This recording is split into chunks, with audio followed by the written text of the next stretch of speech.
Just finishing up the link spamming, everybody.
Okay, I'm just gonna grab a drink and then we'll get started.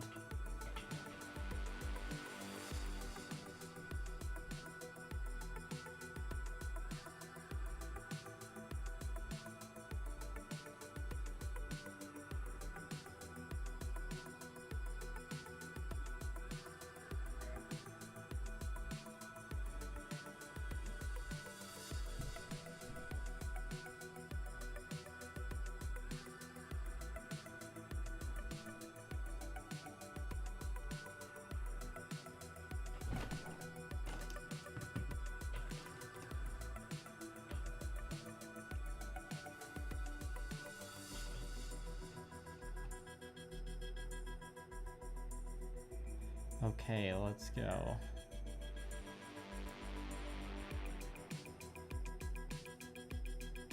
Hello everybody, thanks for coming. Hope y'all can hear me all right and music and everything sounds good. I've got the window open in my room and there's people outside, so I don't know if the mic's picking that up, but if it is, just let me know. I'll close my window. What's up, Robert, Nathaniel, Cyber Scorpio, some dude. So you're talking about your mech homebrews. Shadow, you might be here, might show up later. Alright, cool. As you can see here, we have just the body section of the Sazabi. I think I'm gonna try and tackle this part first. If I get fed up with it, I'll switch to painting those smaller bits. But I'm just gonna give it a quick dust first. With my, this is just a rubber air blower thing.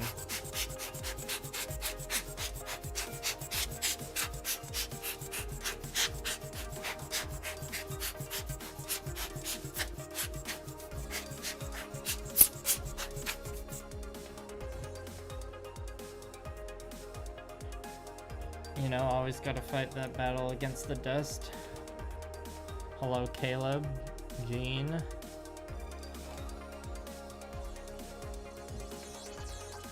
Real grade high yet? What do you mean that real grade high? And I have the wet palette that I unboxed in the last stream is here. I have it all moistened up and ready to go. It's completely untainted so far, so you'll see the beginning of the paint droplets on that if you get excited about stuff like that. And I am gonna wear a glove. And let's crack this can now before I forget about it and let it get warm. Thank you, Caleb Sweet, for the $3 super chat. Appreciate it.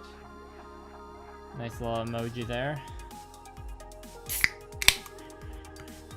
I'll do that can crack in honor of that super chat there. Cheers.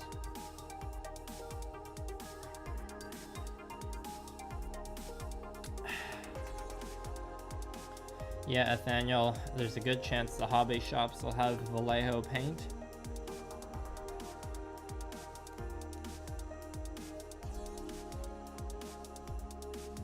welcome, Shadow. This, I'm still using this, or this is my size 2 Windsor Newton Series 7 that doesn't have much of a point left anymore, so for like the very crude early base coats I can still use it. Like if it's usable, I might as well keep using it, but it is like getting a little loose here, like the glue has come loose, so we'll see how much longer it lasts. Maybe I'll have to put some like tape on it or something. It's definitely been a workhorse brush, as you can see.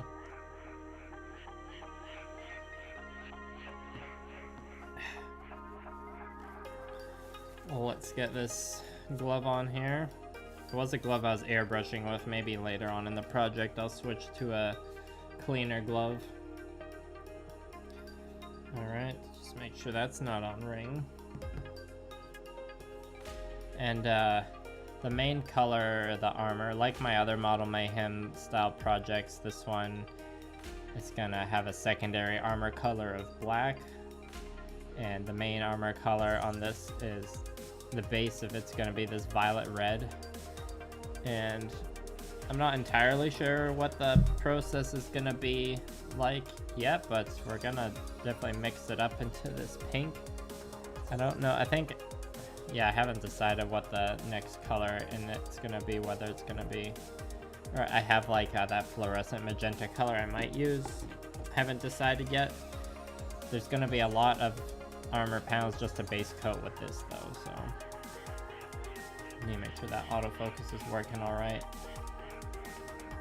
Alright.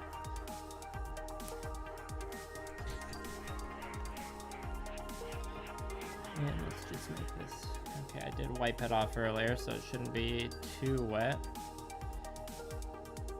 It does feel like a little different, or the sponge is a lot different from my Privateer Press wet palette, so I expect there'll be like a little bit of getting used to. All I have to do here, I've just got a little pipette here and just squirting in a bit of extra water.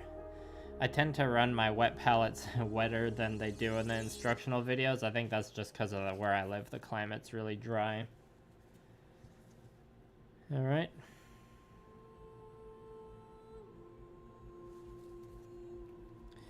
Well, let's get started. Let's make it purple. What if it was purple? Does anyone get that reference?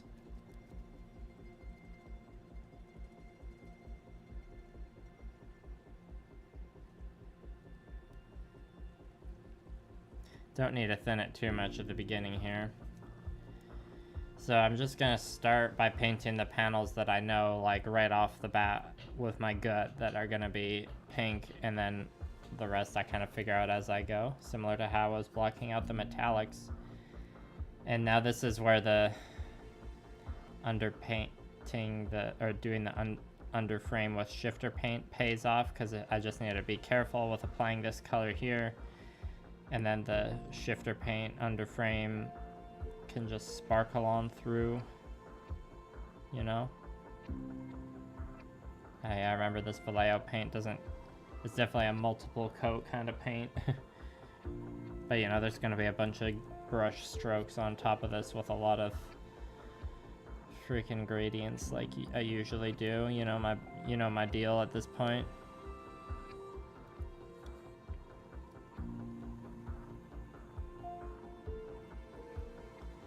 And I've got a smaller brush set aside for when I need to like go in and do the edges and do the more tedious work. Because if I do accidentally get paint on the areas where there's shifter, it is kind of a pain to deal with.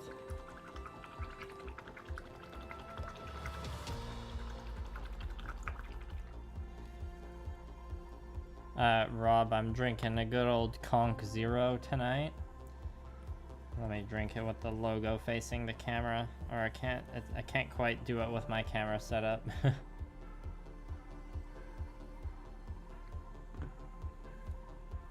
And I've got a date tomorrow night, so I can't join you, unfortunately.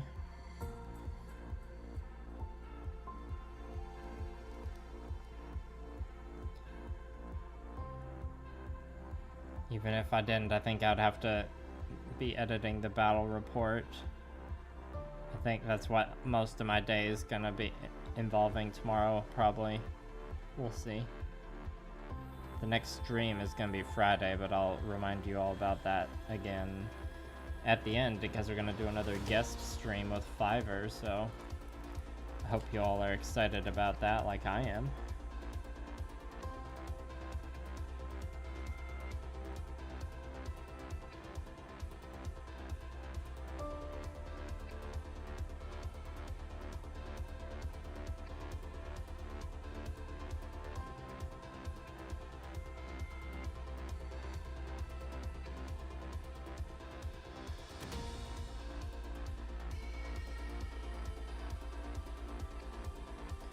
Yeah, there's those tiny little dots in there that I think I'll leave the shifter paint in.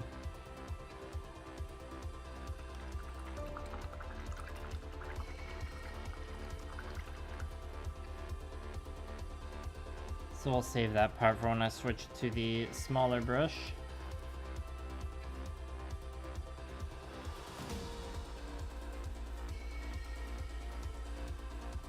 Yeah, now I'm just thinking about, I think this like collar ridge part here, I think that's gonna be black, so we'll just keep the purple going on to this little section here. See ya, Shadow. Maybe catch you next time. Oh dear, we dropped down to 4 viewers. I hope more come back. I'm definitely gonna be streaming longer on this stream than I did last time. Okay, I think it's time for more paint on the palette.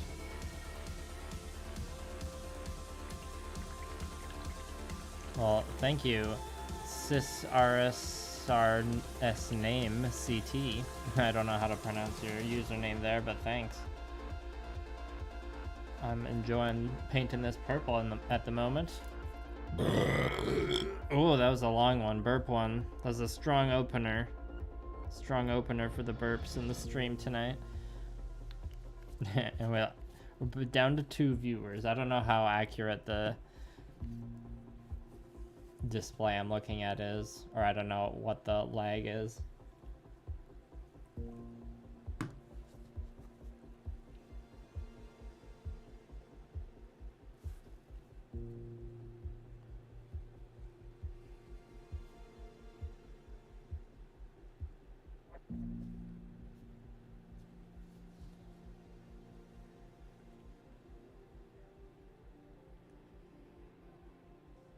What's everyone else working on tonight? Oh, we're back up to 7 viewers now, not bad.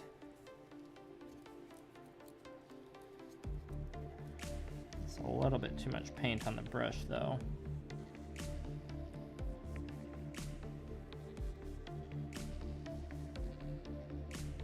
My favorite part in the painting process? Good question. It's just the painting process.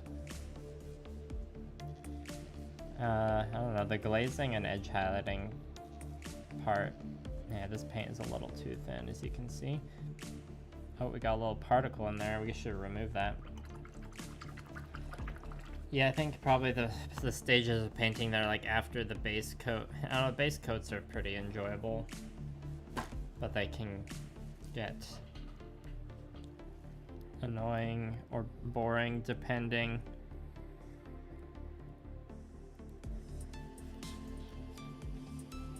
Just trying to get this little fiber that was primed on off of there. Okay, I think I got it.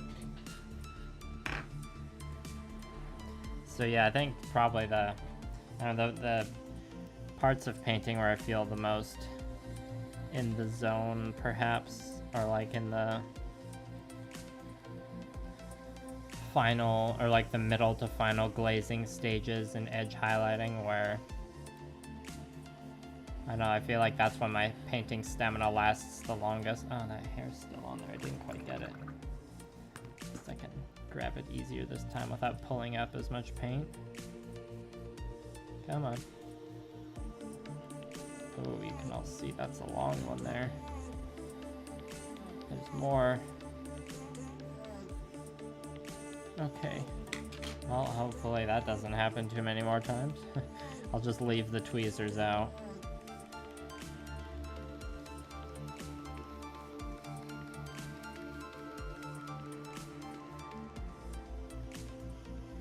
I think we can leave this band here, or like that small section of details black. So then we'll do purple over here. And like these areas here won't really be showing because of the arms, so they're only going to be getting basic edge highlights probably. Alright, I'm probably going to switch to the smaller brush in a moment.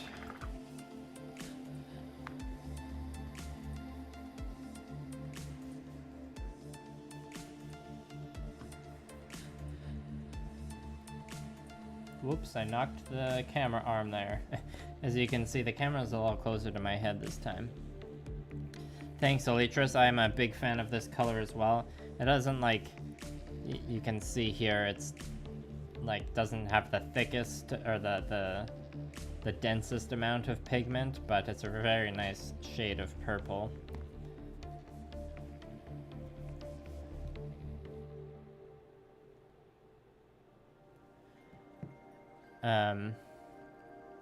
You enjoy the last few highlights where it feels like the light at the end of the tunnel. Yeah, that's a good part too, for sure. Sorry, Rob, I don't look over the chats in my previous live streams. I leave the live streams up and archive them in case anyone wants to watch them, but I don't have time to go back over them for like looking for stuff in the chat like that. I think it's great that you and Nathaniel are having fun with your homebrew mechs in the chat. By all means, continue. I just can't participate myself because I got this commission here to paint, you see.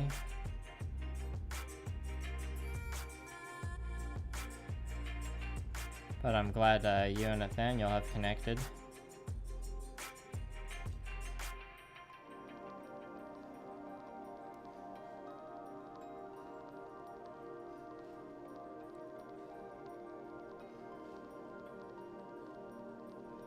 Yeah, we're gonna have to switch to that army painter brush soon, I think. I'd rather like finish the torso than keep using this brush and move to a different section of the model. I think I'd rather just tackle this in chunks rather than the whole thing at once. When in doubt, use a toothpick or scapula hobby knife. Oh yeah, I've used all sorts of things over the years to get random hairs and fibers off minis. Every once in a while I'll have to pull a beard hair off something I'm painting, but those ones are usually easier to catch before they get encrusted on with paint because they're, you know, black and wiry and bigger.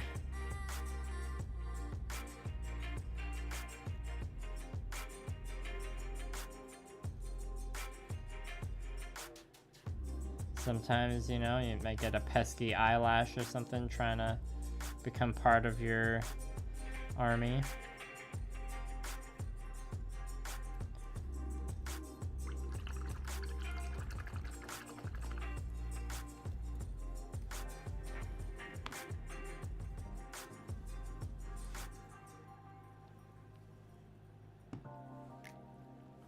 Yeah, the viewers I get on, like, there's the streaming software screen and the web browser screen that has the YouTube display, and they've got different amounts of viewers on them, so I don't know which one to trust. I'll just think of, or I'll just lean towards using the one that says more viewers, because that makes me feel better. Because of, you know, YouTube engagement. Just gotta figure out how I'm gonna block out the colors in this middle section here. I think we'll definitely keep the purple going onto this panel. Now, is that the same panel or a different panel as this part?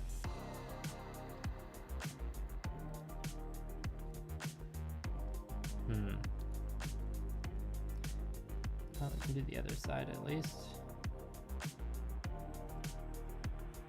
Maybe I'll have to come back to that in this moment to decide. Oops, I got a little bit of paint in the hole where I shouldn't have. Let's just quickly mop that up.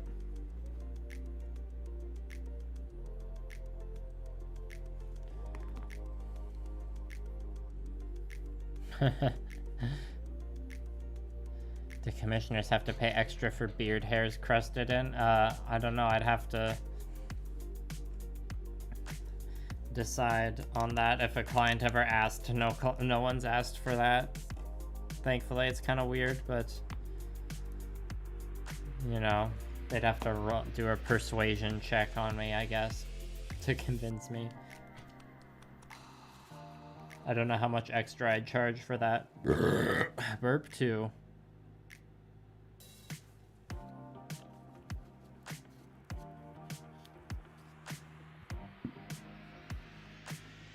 Now we're going to our good old green stained army painter brush here. Stained from the iconic Buster Gundam, painted back in May.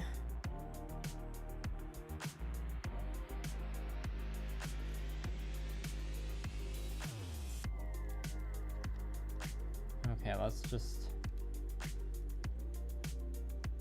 focus on... Yeah, I guess we'll paint that purple.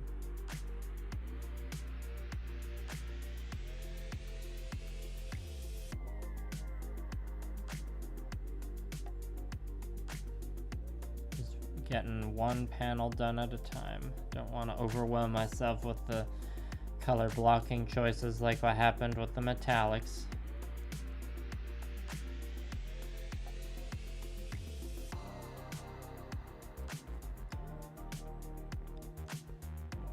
How many of you were expecting it to get painted purple? I feel like judging from comments I got, it seemed like lots of people thought it was just gonna be black armor with the like shifter paint underframe. That's what happens when I post that, or it's happened with a couple projects where I posted at the stage where it's just primed and then airbrushed with some shifter paint for the underframe, and people think it's finished because it looks or when you just have like a black primer and then a bunch of shifter paint sprayed all over it and it's like a cool mech, like that can look pretty good just on its own. And I won't do any more than 2 coats on all these colors because it's going to get so much gradient work on top of it. Like there's not much point in putting in the effort to get a really smooth, even base coat, because it's not going to look even at the end. Oh, this is a bit of a tricky angle to hold it at.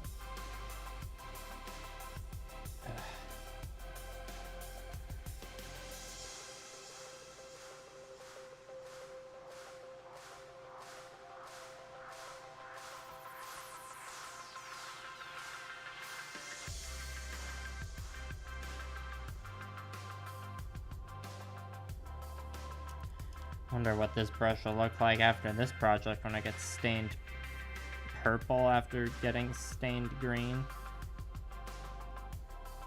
We'll see.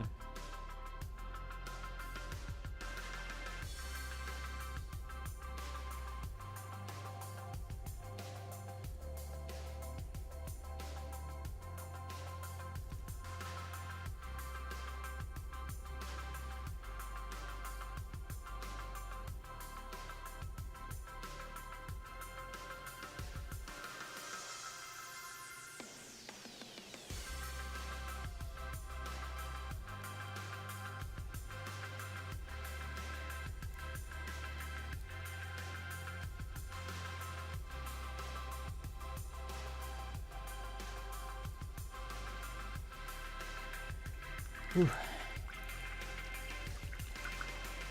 It's gonna take a while, but I'm enjoying myself.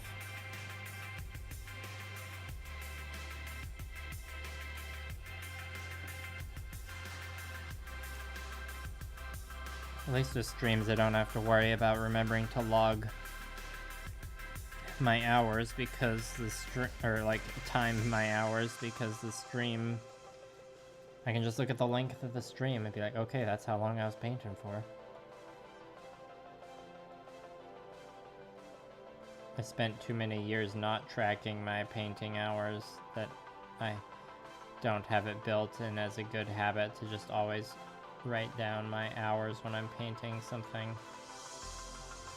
And I don't think you need to do it for every single project. I mostly do it for like the YouTube and any projects that like money is involved with. Or like YouTube, I guess. YouTube only involves a little bit of money. It's more important to like track my hours for stuff like commissions than it is for YouTube projects. But it's good to track. I guess it's good to track my YouTube hours so I know like how long it takes me to make certain videos.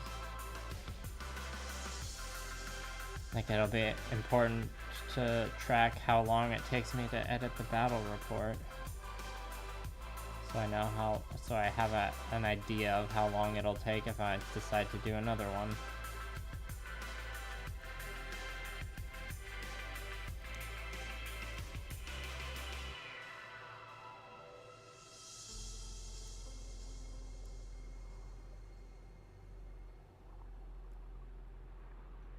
I got to rewatch Zack Snyder's Watchmen this weekend because Blue Parappa recently read the comic book, so that naturally was an excuse to get the Blu-ray off the shelf.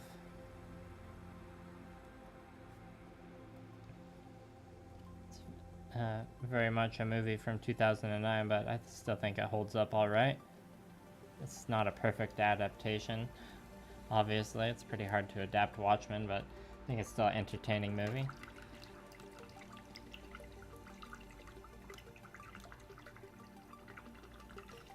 Yeah, it is easy to lose track of time with this hobby stuff. That's why it's important to track it. What's up, Calder? It's going well, just painting this purple. How are you doing?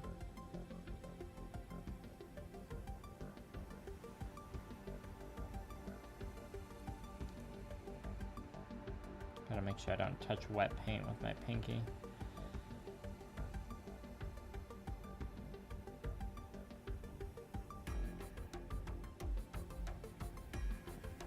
Now we got a bit of paint texture there I need to rub off.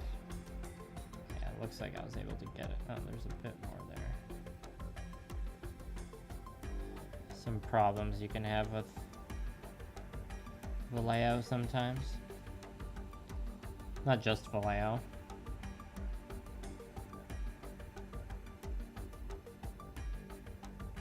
Maybe it's part of my technique.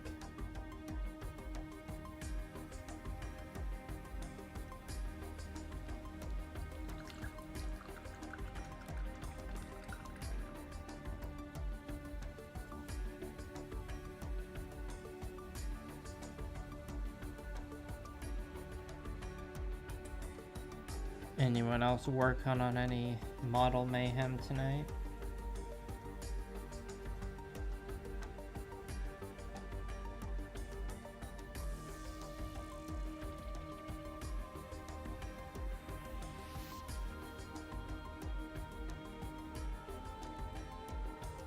Whew, okay, that part's done. It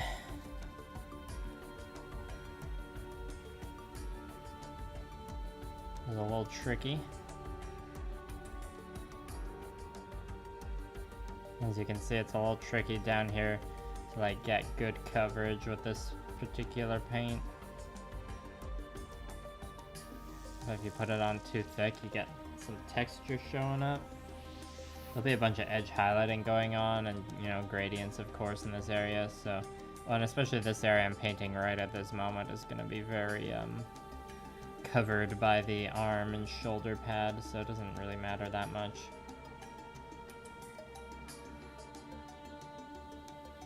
That ought to do it there.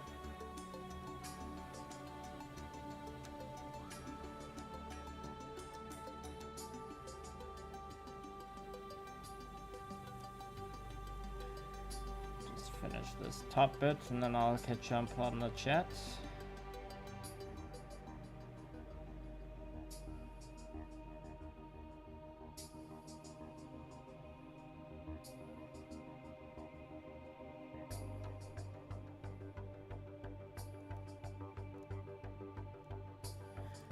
Alright.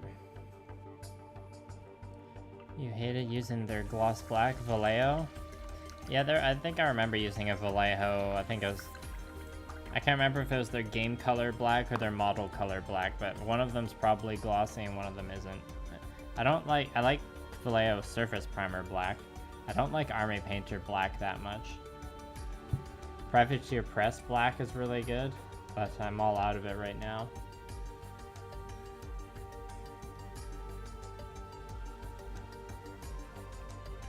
Mecha Misume, nice. A Goblinoid Warband, oh nice. Oh, so you're a Dungeon Master, very nice. Anime Art Mayhem. I'm painting... I feel like the way I'm painting this Gunpla is kind of anime art in a way. Maybe that's pretentious of me to say. When the battle report comes out, it was filmed in my living room and I have some like anime posters in the background you'll get to see. I can't remember how good the view is in the videos. They're probably like, you won't be able to see any of it in focus, but you might be able to peep some anime art there. That I've just collected over the years.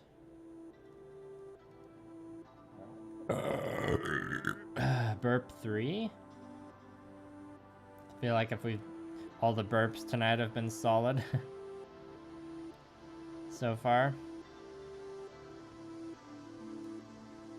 Because we're drinking the conch and not the whatever San Pellegrino orange thing I had last stream.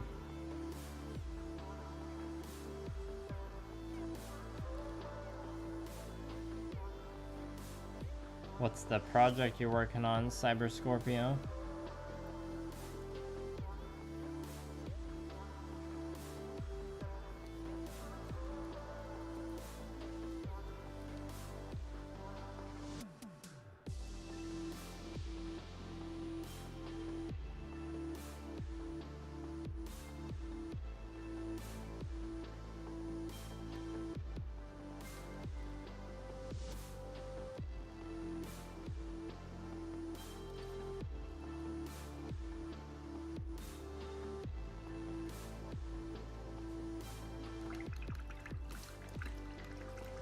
I'm a fan of how this purple's looking, people.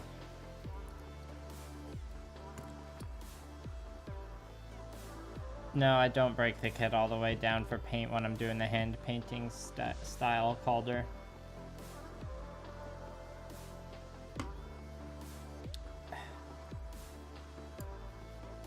Because when I'm doing the hand painting style, I only allow for the like low risk articulations, and this is also going to be mounted on a base, right? So like the way the feet are, it's in a dynamic pose, so it's going to be mounted on the base. The moving panels and stuff like that are locked in place because the paint I'm using is fragile, and there's going to be like hours of glazing and edge highlighting put on top of it. So you know, if this panel here were to be like movable, it would just chip the crap out of the edge, even if I did multiple coats of varnish and all that. So I'm treating it, when I paint in this hand painting style, I'm kind of treating it like a, what's the word I'm looking for? Treating it like a big miniature, so to speak. But you know, there's still gonna be some articulation in the arms and stuff. It's just areas where there's gonna be panels that I know are a high risk for damage. Like if this leg was movable, the side skirt would hit the leg and just rip up any or scratch up any like gradient work done there. But you know, this does have that multi-segmented arm on the back, and that's gonna be fully posable for this build. So the more practice I get, the more, you know, confident I get in my ways. So I'm sure at some point I'll try a build that is fully articulated, but that's going to be I'm definitely going to be approaching that painting style differently. Because the other thing is, when I'm painting the edge highlights and glazes to do the shadows and highlights, that's dependent on like where the light is hitting the armor panels, which is dependent on the pose. So in some ways, when you Like if it was a fully posable figure, then you could in theory pose it in a way. You know, it really depends on the pose, but like pose it in a way where it's like the highlights and shadows across the armor panels are wrong. Because like, oh well, it's you know, if someone very discerning or like very knowledgeable about lighting looked at it, they might be like, oh, it's weird the arm is painted that way when it's facing that way. Wouldn't the highlights be on the other side? You know, those are just a few sides of my argument to the whole gluing in place thing. So like not fully disassembling it is just like the more efficient painting route.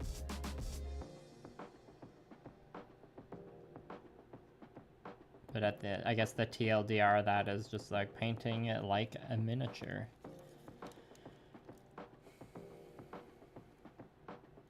You're a dungeon master, constantly plotting the demise of your friends and family's beloved PCs.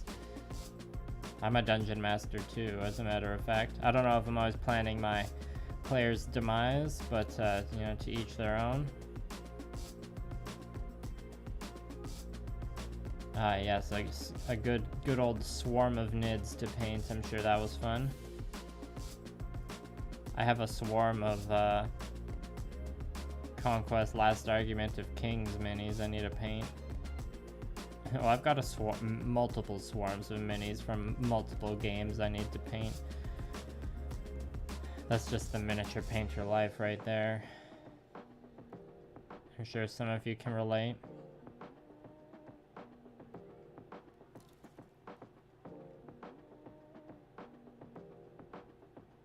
Do y'all think I should switch to painting black after this purple runs out on my palette, or should I just keep doing the purple?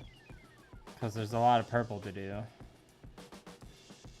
But if you are all enjoying this delicious purple, I'll just keep going with it. I still got a decent amount on the palette before I need to add anything.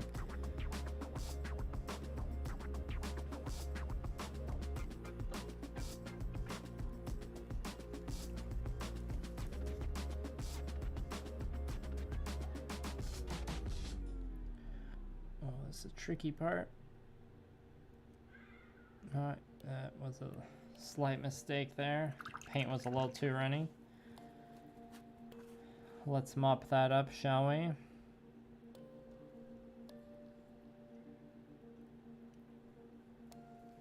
If anyone will even look at this area to see it. Well, I'm sure the guy commissioning it will. I'm sure he'll look all over. Maybe he's watching now, who knows?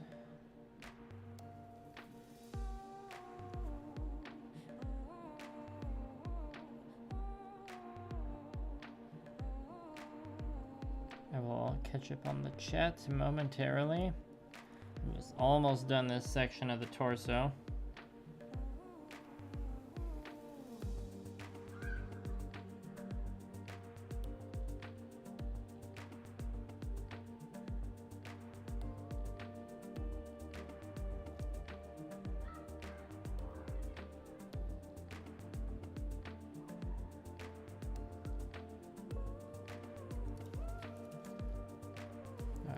Get that top bit either.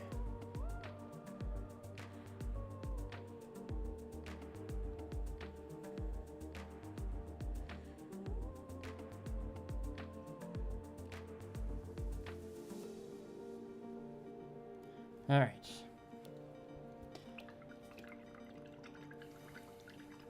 Project Nightmare and its brother suit, the Archangel. It's good mobile suit names. Color palette. This is the rough color palette. The green is going to be the glowing bits. And yeah, that's all I got to say. Here's the spoon. Painting or customizing the GM ground type. I haven't thought about specifically customizing that one, no. Waterdeep Dragon Heist, classic. They ended up with their own tavern, nice. Yeah, in D&D, unless you're running a very hard campaign, it's pretty easy for the players to just end up filthy rich. How am I so good at painting? That's a hard question to answer. I've been doing it for a long time. I don't know, I'm not that good. Or good is subjective, I guess. I know I have a lot of improvements I could make. Let's add a little water to the palette.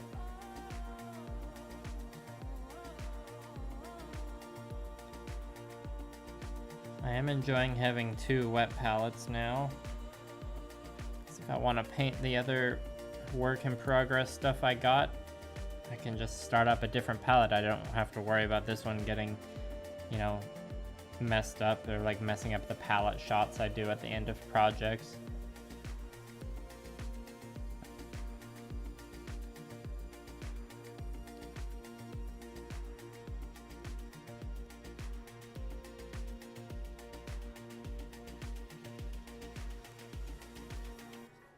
What's your channel name, Cyber Scorpio? Is it? Or I guess your channel name would be Cyber Scorpio 94.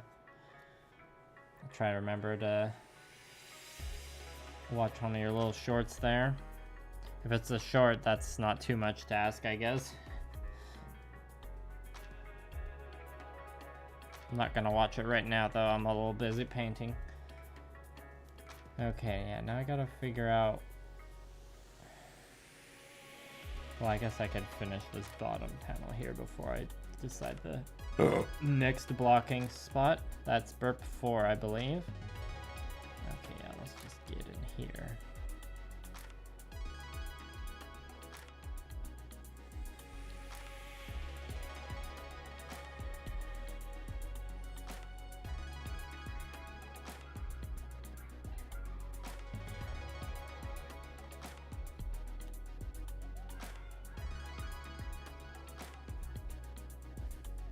Appreciate the spoon. Good.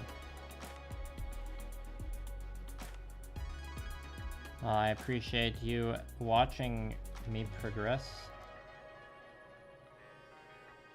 Appreciate it. Glad you're here for the journey. It's been a wild ride so far.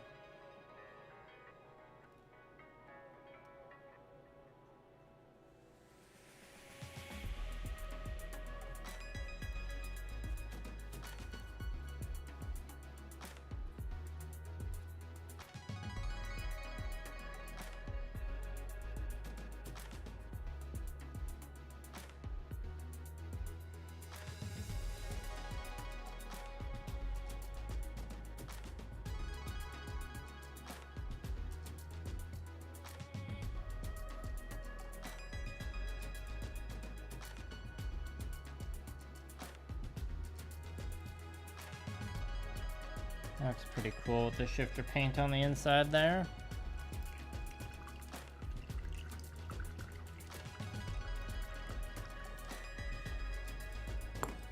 You all flatter me. My ego will grow too large.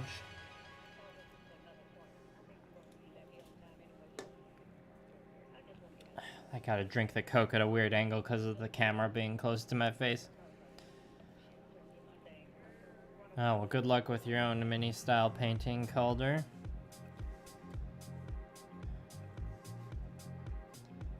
Okay, now I gotta decide where exactly the black is gonna go on the rest of this.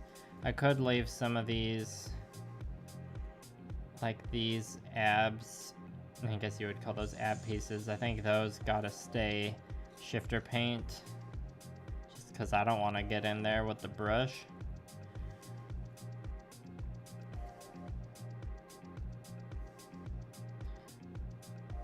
So I think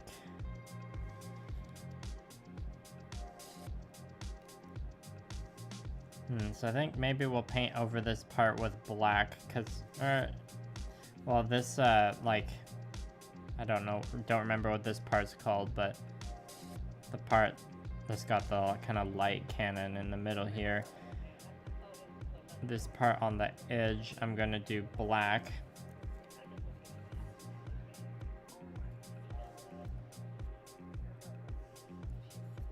I'm just not sure if I also want this part to be black, because we're gonna have this strip here that's gonna stay black, so we could have it kind of like keep going. Yeah, I think I like that. Okay, I think we'll do all that black then for now, because there's gonna be a lot, like many other purple sections. And there is still purple on the palette, so I think before I do the backpack, I'm gonna block out these front skirt sections, so those will be more straightforward. Sakura Wars Spherical Striker will make a fitting Dreadnought stand-in. Nice. Gunpla and Soda, name a better duo.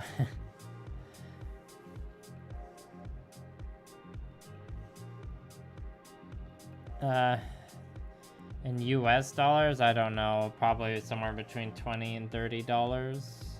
It's really hard to say. I don't know if I don't know how much it would be marked up at my local gaming store compared to yours or hobby store. New Type as a wet palette. Yeah, I mean, I don't use New Type because I'm in Canada, but they are an online store. Logan just got an In-N-Out. That's exciting. If there was an In-N-Out where I lived, I would go there. Far too often. I just know it.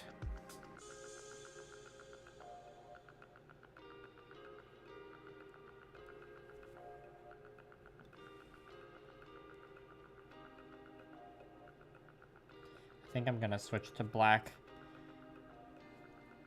after this purple on the palette's used up. I think it's, we just need to, we're gonna like just continue trying to finish the torso before I just continue blocking in purple in other areas.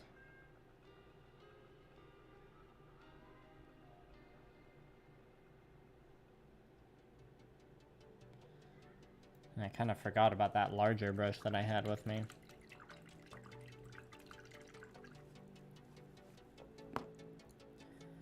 We won't be using it for the black though. As much as I said I don't like Army Painter black before, I have some right here and it's almost empty, so I'm kind of trying to use up the rest of it, you know? And yeah, we can just put it in the top corner here. Let's slide that down so you can see. It's not as exciting as the purple, but there it is. Army Painter matte black isn't bad, it's just not my favorite black, you know? Or like I had a better experience with Privateer Press and Games Workshop blacks. I like Army Painter's washes and their metallics. I don't use their non-metallics that much. From what I've been using of their wet palette so far, I've been enjoying it, but this is like, you know, that's only the second paint I've ever put on it, so gonna hold off on the actual review for now. Yeah, and I am gonna use this brush with no point remaining just to get the initial splash on there.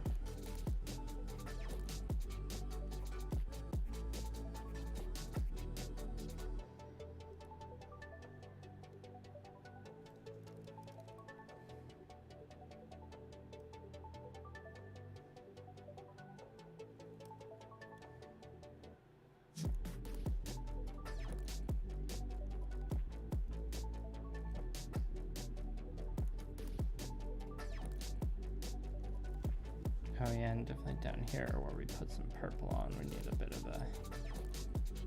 of a reinforcement of black there. And reinforcement isn't the right word. I don't know what I'm saying.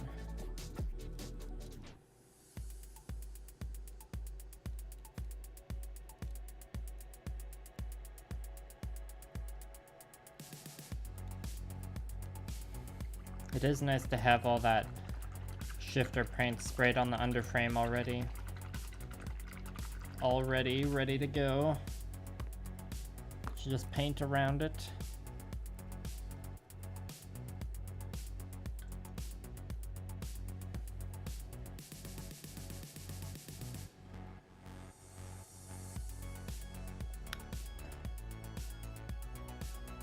Sounds pretty chill, Cyber Scorpio. Yeah, Eons of Battle, they can show you how to make a cheap wet palette, that's for sure. Alright, see you later, Rob.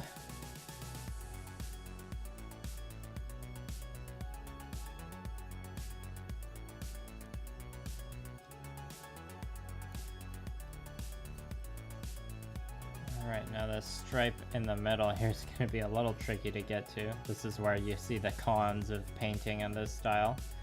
But if I spill over to the purple, it's just the purple, so I can fix it. It'd be harder to fix if it spilled over onto an area where there needs to be shifter paint. That's what we want to avoid at all costs.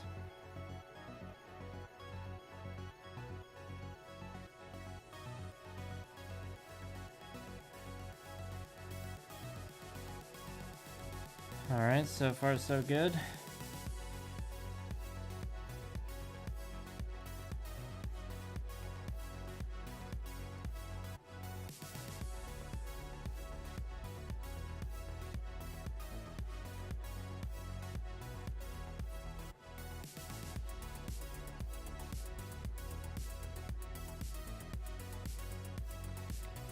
It would make more sense to just paint all the black first, but I was just too eager to get to painting the purple, because it's just a nice color of purple.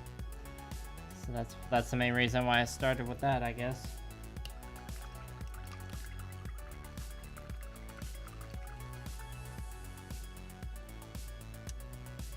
Well, Kosher, I attended like my local anime convention this year, so I have attended, I don't know, I'm assuming an anime convention counts as like a Comic-Con. The city I'm in has a comic expo and an anime convention. The anime convention's a lot smaller, and one year I went to both the comic expo and the anime convention, and I just enjoyed the anime convention a lot more, so ever since then I just always go to the anime thing and not the comic thing. Because you know me, I'm just a weeb.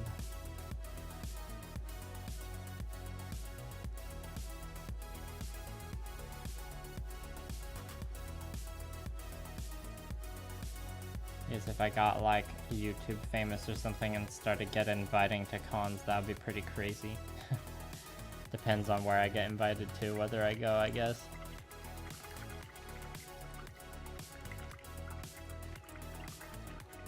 Transient with various seats added to it.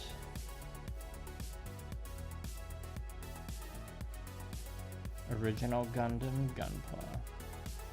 Yeah, that's right, weeb. Or Caleb, I'm a weeb. Are you a weeb too?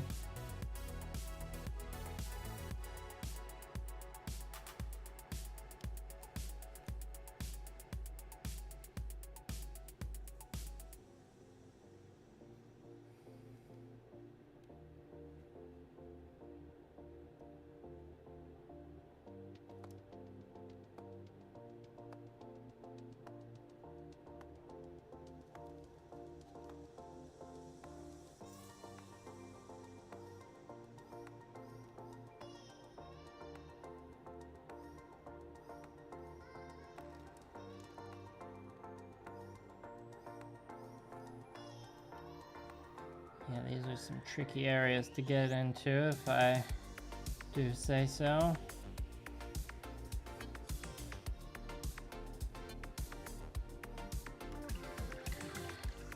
I'm having mixed feelings about the black color blocking I picked now. I'll have to reevaluate when it's all done. Maybe I'll change my mind.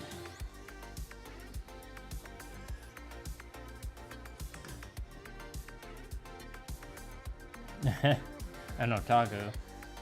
Well, a weeb is an otaku, it's just like a Western one. A meet and greet with fans. I mean, if I got invited to a con, I suppose I'd have to consider something like that.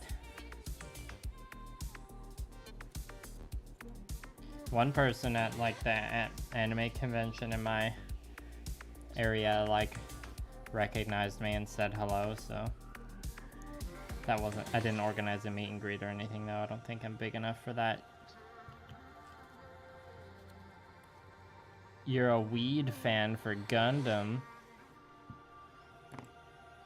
Well, how about that? Oh, I put purple on the palette, but I wasn't even done with the black that's on there. Let's just finish up that black first.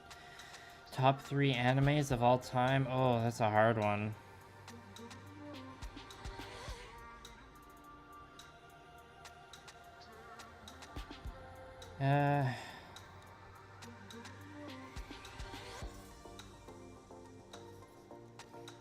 Probably just off the number of times I've seen them, we'll probably have to put Ghost in the Shell on there.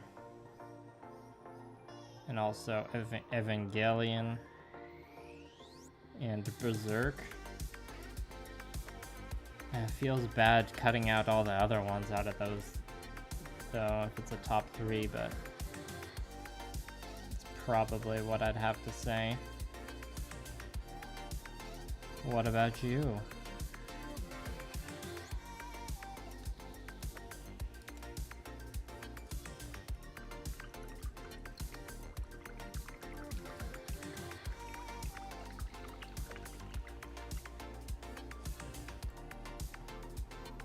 Yeah, I'm having mixed feelings about this area now. Maybe I'll go back to purple. We'll decide later. We'll just postpone that, finishing that area, and go do something else. I'm just contradicting myself from earlier.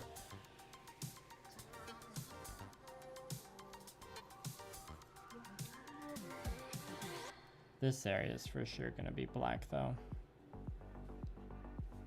We're almost out of black on the palette anyways.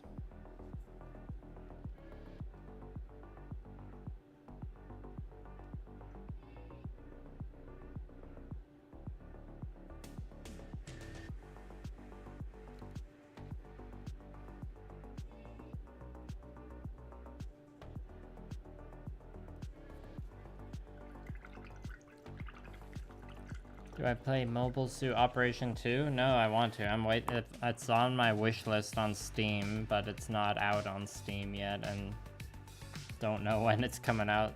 It's like Gundam Evolution. I put it on my wish list as soon as I could, but you know, still just waiting. It's like coming out sometime this year. Don't know when. I've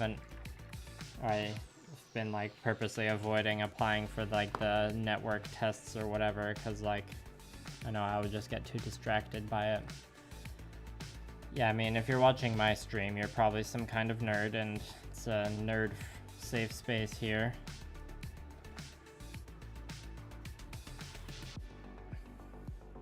Sounds like a plan, Calder. Bebop, Yuri on Ice, and Gun X Sword. Good choices. I don't know Gun X Sword, but Bebop and Yuri on Ice are pretty good. Well, better than pretty good, many would say.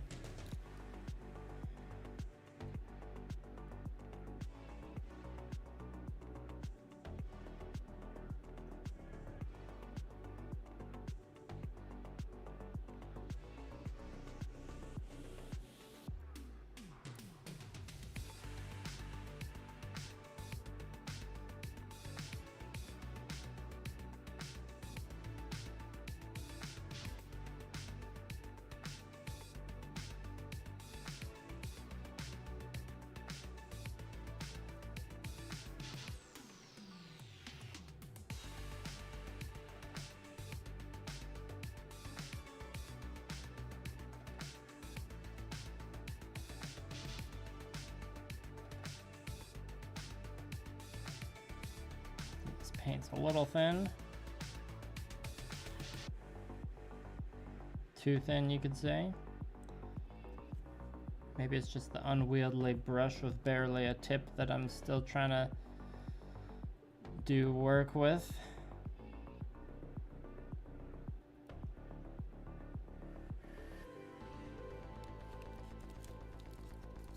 It holds a lot of paint, I'll give it that. Main reason why I'm keeping it around. And you can see the primer didn't get to all the plastic right in the crack here, but it's fine.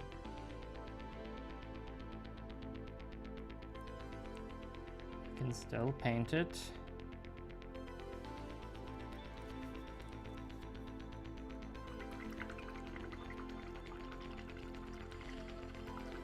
Alright, thanks for the recommendation.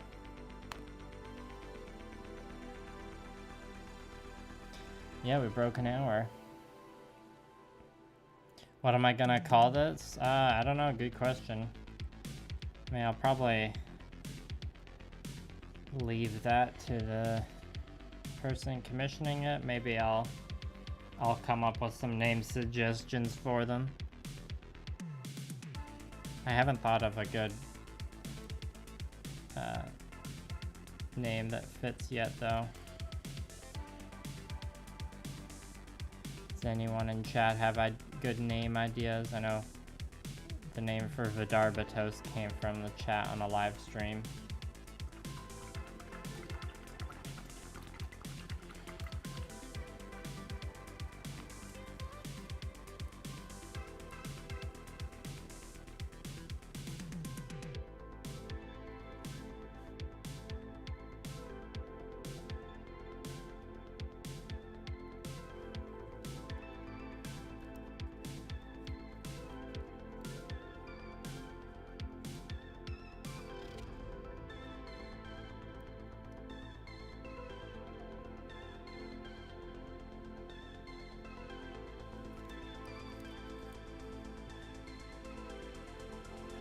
I think I can only really paint one of these side skirts at a time because there's too much touching of the other side while I'm painting this side that I should probably just not risk touching any wet paint and just wait for one side to be completely done first.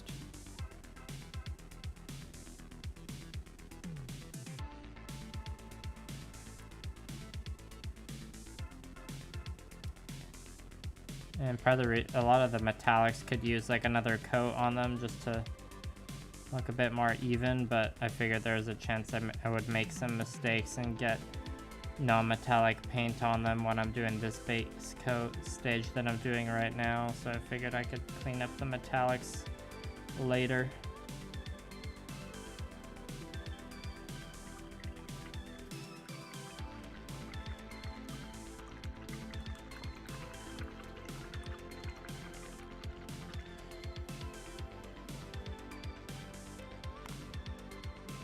Sazabi Kitbash. Welcome, Dark Matter. That's right, we're still going. Well, it's only been an hour, so if you go by my average numbers, you only missed about a third of the stream, I guess. We'll see how long I make it tonight. I'm a little worried about like this area drying. If I like try and I could try and feather it out a bit now, but like it might there might be an edge of paint that I tear. I think I need to add some paint next to it is what I need to do. Okay, we already tore it up. I might just have to get my finger in here to fix this part. Sometimes you just gotta get that texture out of there before it dries. It becomes harder to deal with.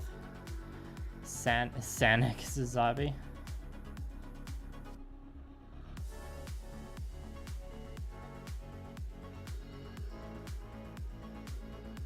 Nightshade Mobile Suit.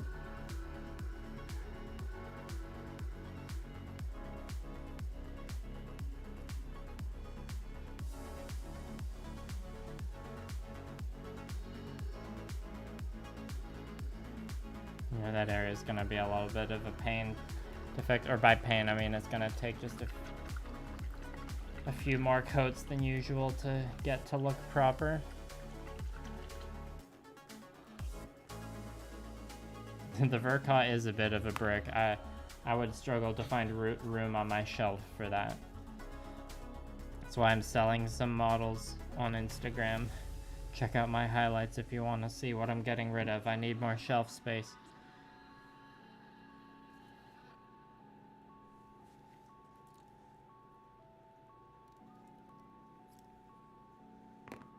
Okay, I'll switch back to the army painter now.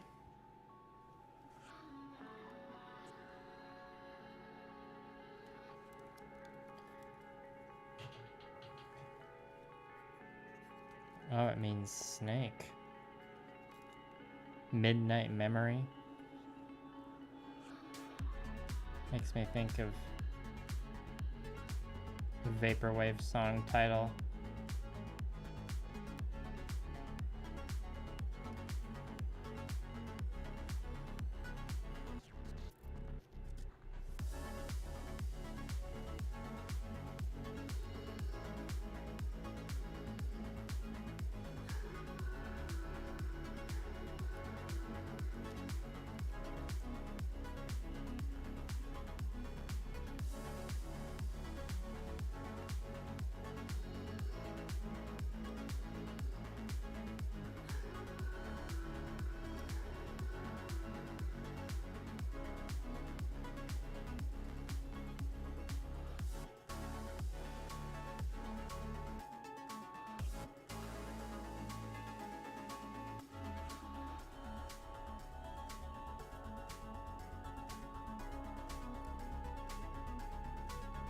Hopefully this relatively thick coat of paint does a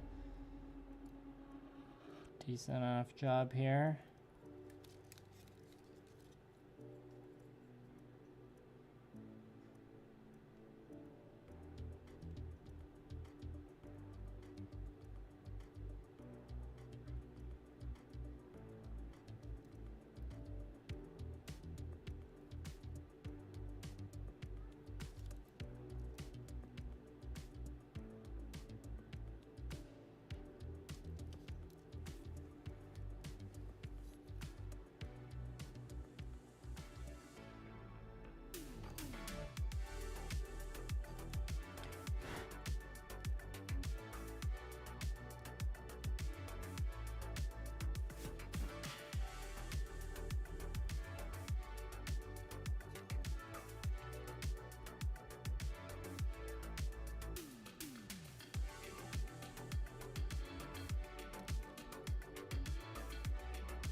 Oh, let's catch up on chat.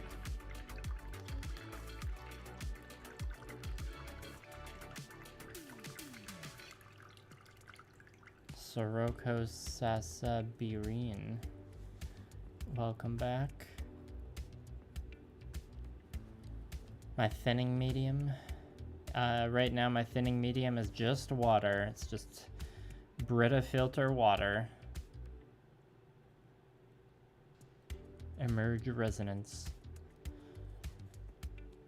Nice. Yeah, later on in this project, TJV, the thinning medium, will be Vallejo glaze medium. But right now, I'm just using good old water.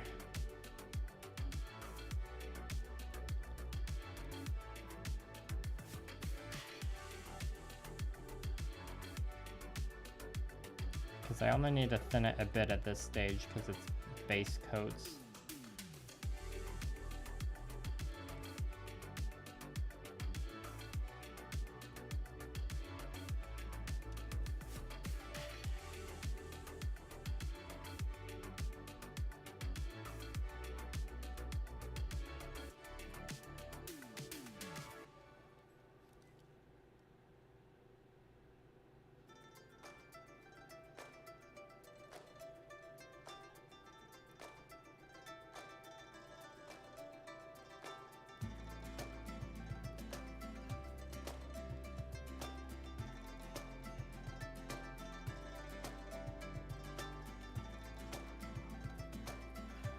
That front part's mostly done.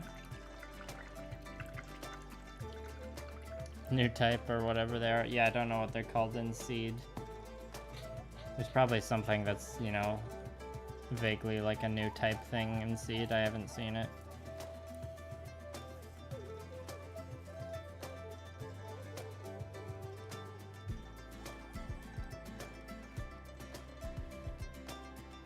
Yeah, it does kind of have a natural gradient, or maybe that's just the way it looks right now. It's gonna get a whole lot more gradient than this, let me tell you. We still got hours of good old base coating to do first, though. It's big butt flap is a good painting handle right now. A shelf just for the Sazabi and New Verkaz. Yeah, well, I mean, those two look pretty good together. So, it must be a pretty epic shelf.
I think I'm out of Coke, so we only hit 4 burps tonight. That's not breaking any records.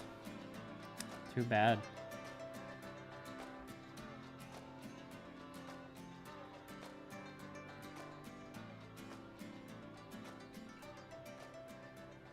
Yeah, once this purple on the palette is out, I'll probably switch to black again.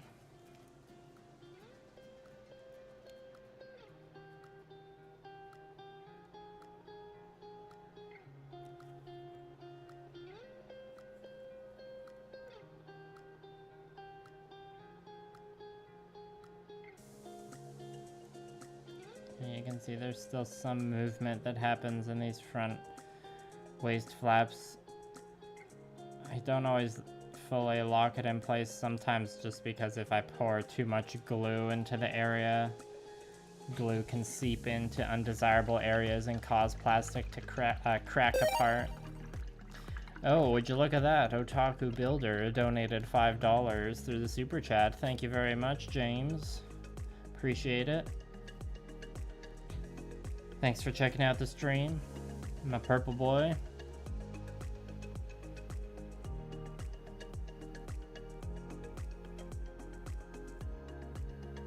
I see you're doing some box art wallpaper as well. Dark Matter. What tabletop games do I participate in? Well, if you're going by participate in, right now it's just been Gamma Wolves, just because that's what I've had my friends over a couple times to play Gamma Wolves, and then the first time I was just one friend, and then for the second round of practice games, had another friend show up, and then the third time we met up, that was when we filmed the battle report. That was last week. Then I brought in a third friend to help, just for fun. Those are the only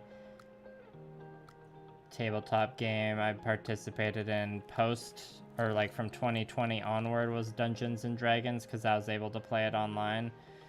Before that, the main game I participated in was War Machine and Hordes. There was like a community group that I would play games with every week or so.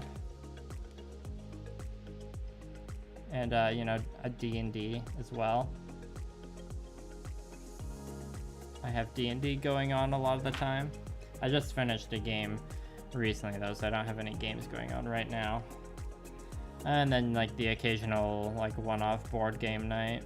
I've got one board game where I painted the miniatures for it called Scythe. So that's like pretty close to a tabletop board game in a way. Or not pretty close, it's somewhat close.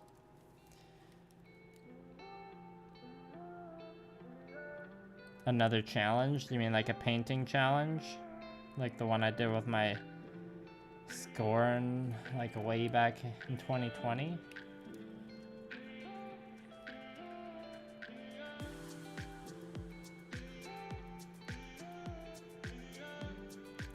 Oh, and with my friends that I've been playing Gamma Wolves with before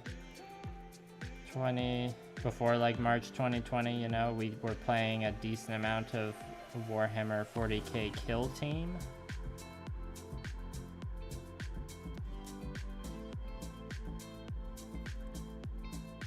And I've played a little bit of Conquest, The Last Argument of Kings as well. So most of the gaming I've done has just been in like private friend groups over the last couple of years.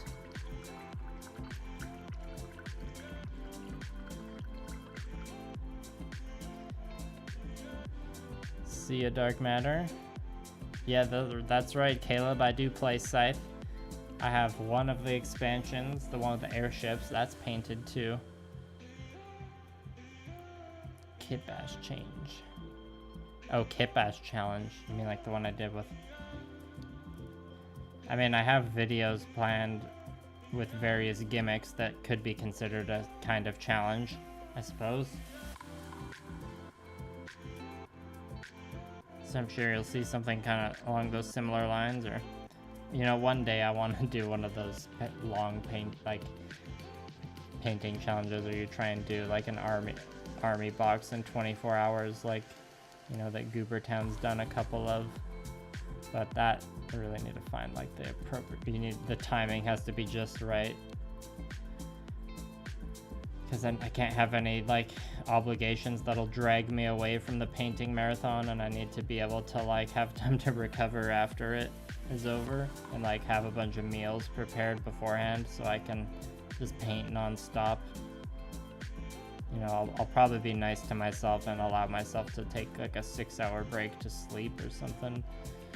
I guess it would depend on what the challenge I give myself exactly is. You know, I got so many unfinished or not started projects. There's a ton of different stuff I could do for the challenge.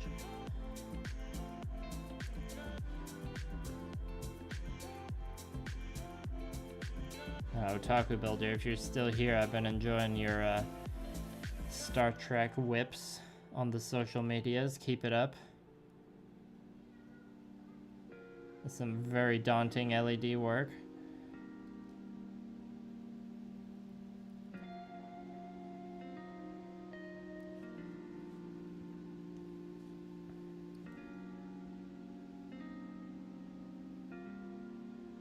Ooh, I'm looking forward to this fall season approaching. These live streams have been getting a little sweaty lately in this summer heat. Very much about that mild fall weather, but then, you know, as soon as it gets to actual winter, then I just complain about my feet being cold all the time. Gamma Worlds. I think I've heard of that Gamma Worlds before. Oh, you own everything for Scythe. Community challenge that people can participate in even. Earthaniel, yeah, Earthaniel, those can be fun. I just don't have the resources to organize that currently. Oh, the H2 and H3. Okay, so I was right, Tristan.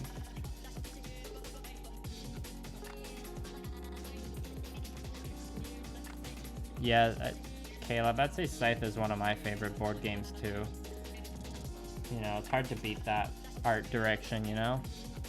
I have the video game that's set like based off that kind of art as well, called Iron Harvest.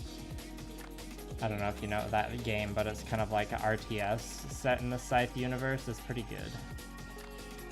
I haven't beaten it or anything, but I've played a decent amount of just like casual multiplayer with my friends and a bit of the campaign and a bit of co-op, and it was real fun. Nothing like a little diesel punk, you know? Underrated setting, diesel punk. I don't know if anyone in the chat would know. There's this series of YA books that I read, you know, when I was in like my 20s. I think the first, I don't remember if the series was called Leviathan or like the first book was Leviathan, but it was like a cool like alternate history of World War I setting where like Germany and like Austro-Hungary had like diesel punk mech walker tanks and stuff, and like the British were like the British and Allied forces were called the Darwinians or something like that, and they had like these weird like whale blimp airship like bio weapon things. It was all like organic based. They're pretty cool books. You know, YA books, you can blow through them in a day or two. I like that Iron Widow book I made a post about like way back earlier in the year. A YA book that's just like a fun, quick read that has good mech action in it.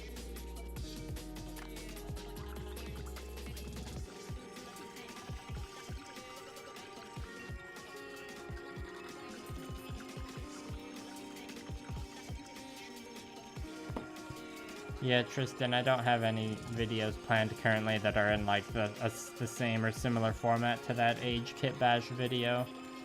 But, you know, you'll see more Kitbashes from me, don't worry. You're in a 8-person 5e campaign. That's a lot of people.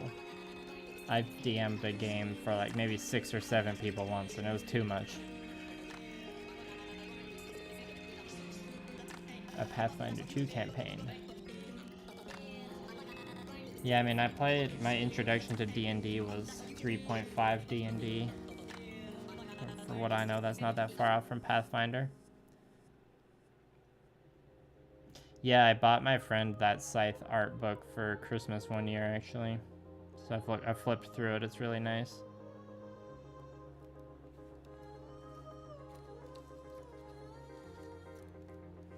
As much as I love Scythe setting, I still prefer the War Machine and Hordes setting.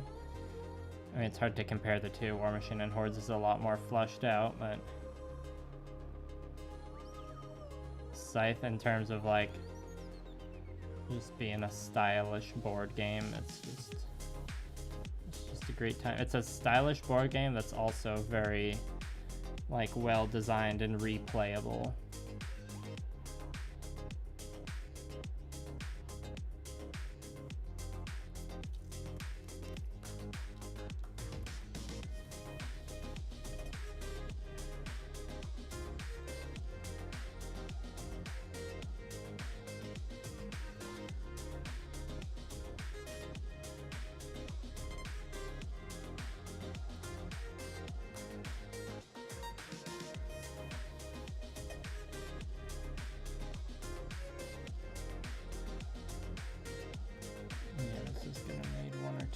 Coats for sure. Yeah, just blocking out the color in this the crotch section. Not entirely sure what I want to do there. I might just keep procrastinating it, to be honest, and just kind of keep going around and painting the back skirt. I need to figure out which section on here, or which sections on here are gonna end up black as well.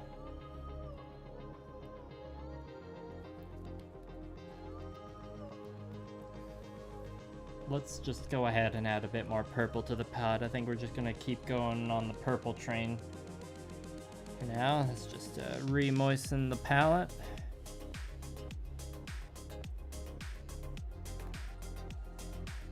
At an hour and a half. Maybe I should take a stretch soon.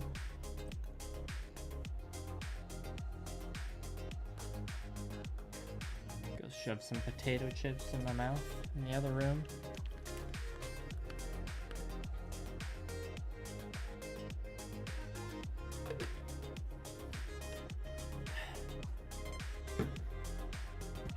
A psyker, an AI car, a mutant with a scorpion tail and laser eyes. Odious. Time travel. Yeah, that sounds like a impossible campaign to Dungeon Master. My favorite mobile suit. That's a tough one. The Goof is up there. Barbatos is up there. I've said like in multiple videos now that I simp for Barbatos though, so I feel like I should say Barbatos final answer. I don't play Guild Wars 2, but I hear Guild Wars is pretty decent.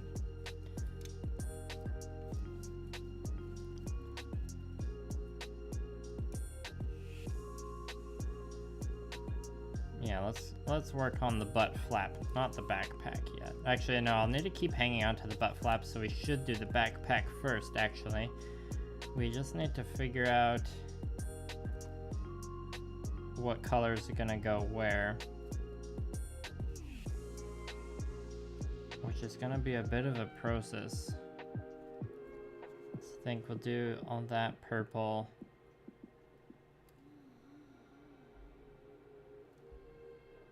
Or do we want to do that black? It's hard to say. Well, this area is dry, so let's just focus on finishing that for now. The goof? Oh, which goof? Which Barbie? Scott Stoner, welcome. I don't know if you spoke up before. Which Barbatos? My custom Barbatos, obviously. No. I don't know, I like Lupus Rex, but I don't like its silhouette or I like the like big arms and claws of Lupus Rex, but I don't like the silhouette and like the tail as much.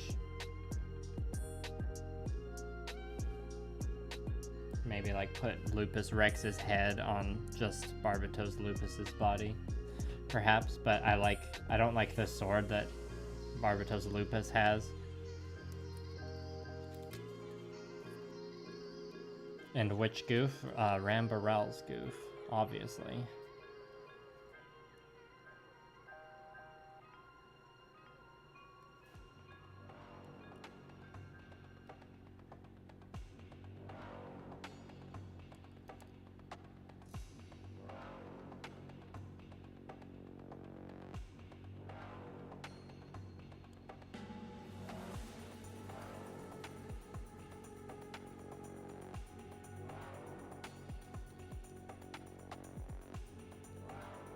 The grays is a very good design as well that I'm a fan of.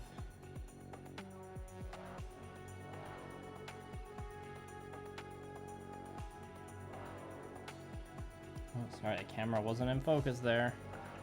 See ya, Rob.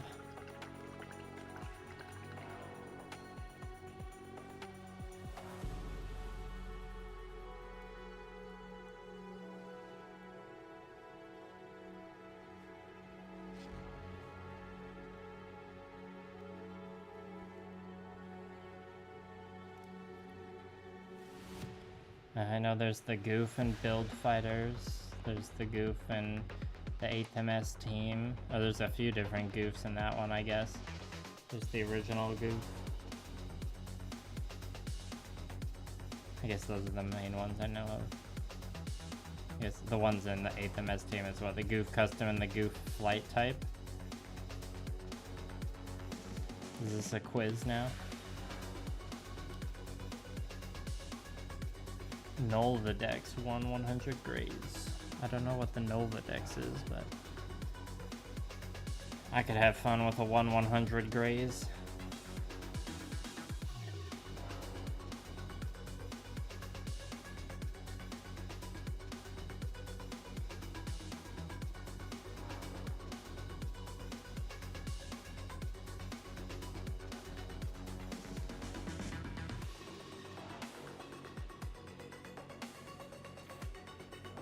I can already see a couple spots where it looks like I've painted a piece of some sort of particle has been encrusted into the paint. So that's just something I'll have to deal with later off camera. See if I can rub it off.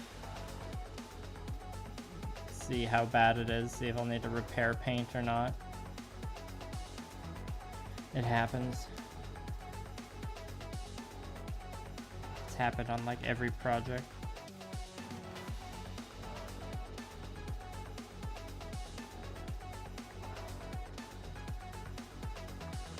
Welcome back, Cowboys and Beans. Good old choir practice. I did that back in the high school. Charside mobile suit golf. Non-grade. Fat thumbs on the... Oh, I see what you mean. Okay, I get you.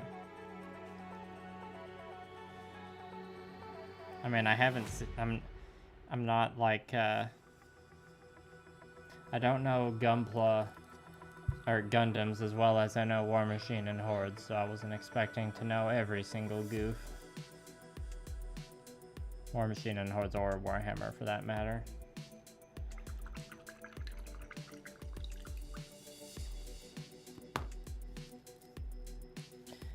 Yeah, I know what you mean, Nathaniel.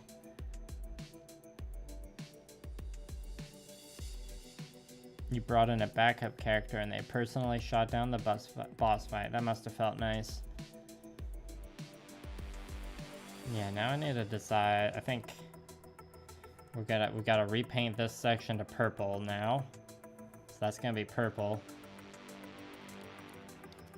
Now I need to decide on this front section here.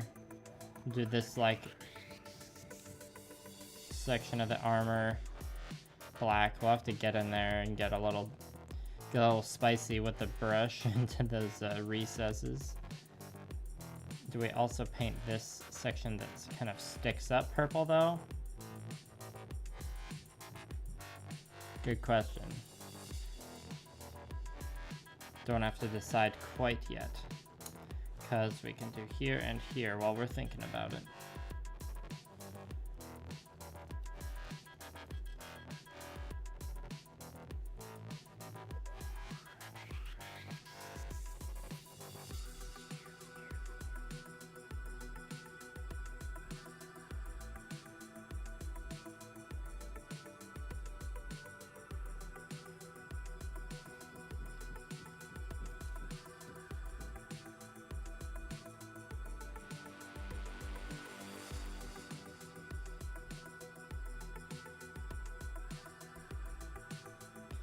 Yeah, just use that big clumsy brush to just slop that paint on there quickly. That's the idea.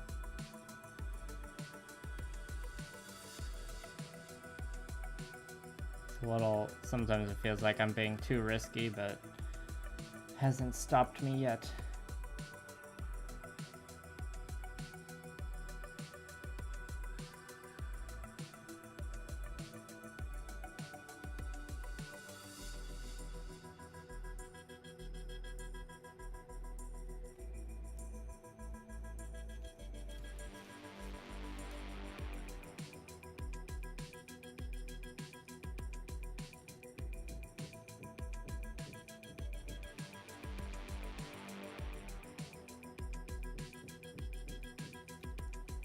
That's about all I can manage for that part with this brush.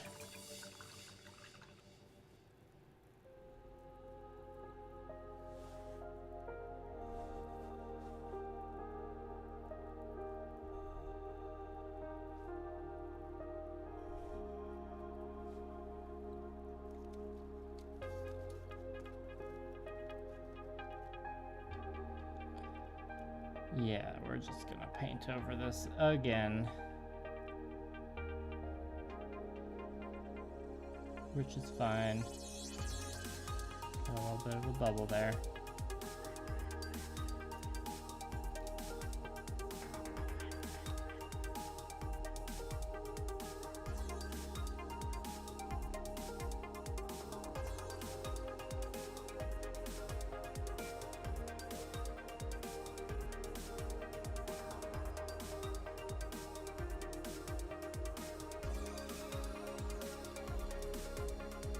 Yeah, that looks better.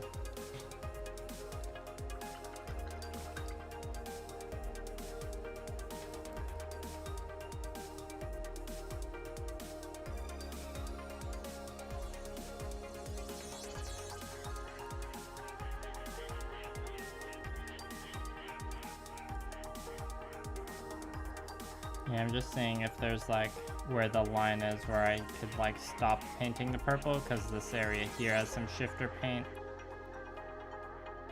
Okay, I can kind of see a line there, but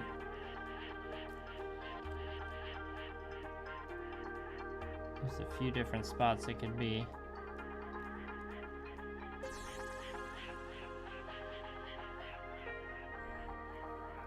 And there's also like Yeah, there's multiple directions I could go in terms of like what to paint that. Well, I'll just keep thinking about it, and it's not quite dry yet. In terms of this back part, I know we'll have this chunk be black. So perhaps, yeah, this area, let's see, that's black, purple.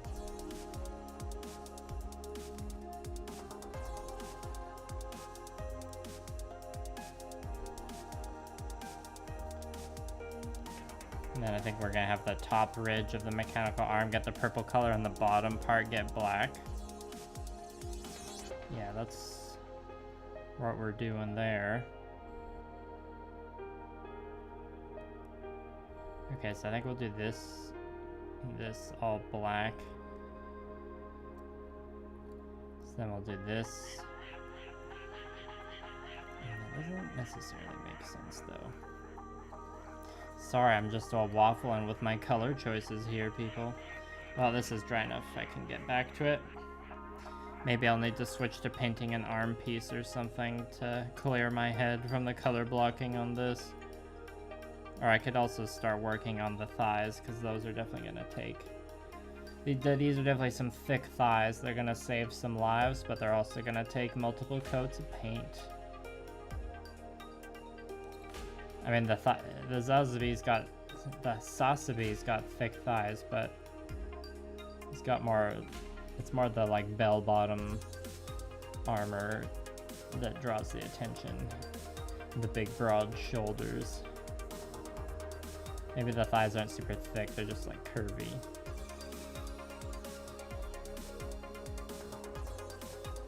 Hopefully I'm not making anyone comfortable. Yeah, the paint always tries to be darker than you think it does, Caleb, in my experience. Ooh, a dual-class character, unseen lizard folk, stance-based monk, thief, racket, rogue.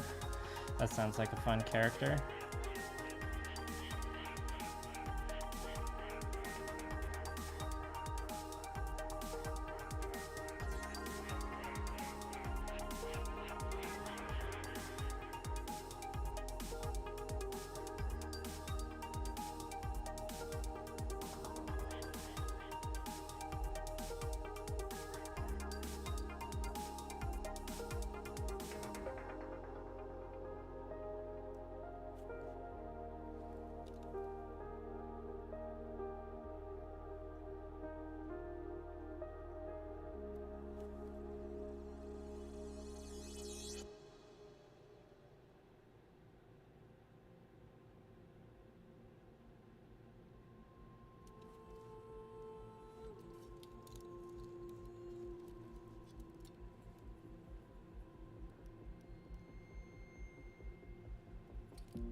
I think we'll have to go back to that for a third pass.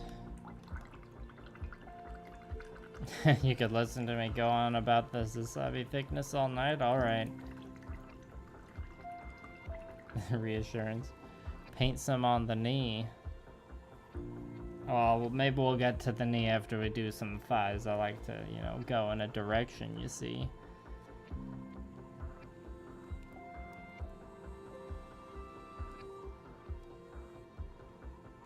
Yeah, Cyber Scorpio, that makes me think of the first time I played Skyrim at a friend's house, because I didn't actually own it. I played a Khajiit and I had the OP claws that I like 3-shot the cave bear with. It was pretty fun.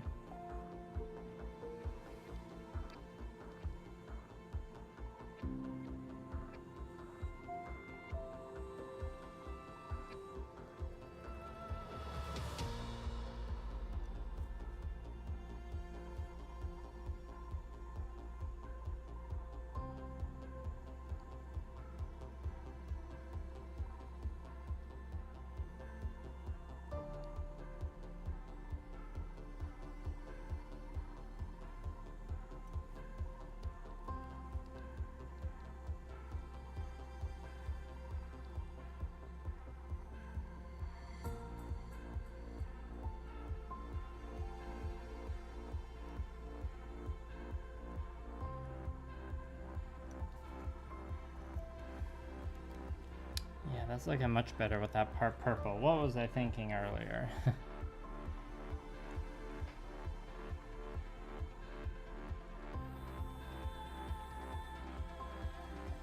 So it's not out of the range of the mobile suit.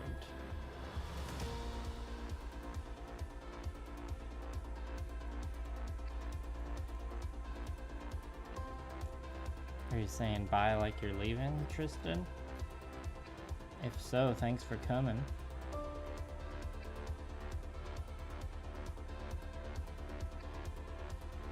Yeah, I can show you the palette spoon in a moment, TJV. But purple and black are the main armor colors, but green is gonna be the glow color, and there's gonna be a lot of different sections on here. They'll be glowing, like all the spine blades and the scythe are gonna be glowing green, and the eyes and like the big demon arm cannon as well. So it's gonna, I think it's gonna have a pretty solid balance of colors.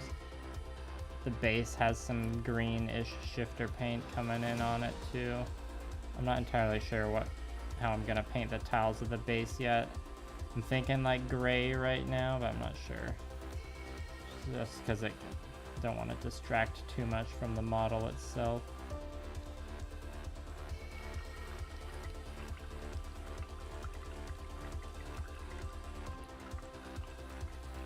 Stealth builds are busted in Skyrim. Oh, hello, Fiverr. Thanks, glad you like the purple. It's a very good purple. Well, violet red, I should say. And hello, Quabert Nguyen. Yeah, I bet you can solo the entire game, Nathaniel. Right, TJV, here's the palette spoon I was talking about. So that's what I'm basing those are the colors I'm using on this project. That's the plan.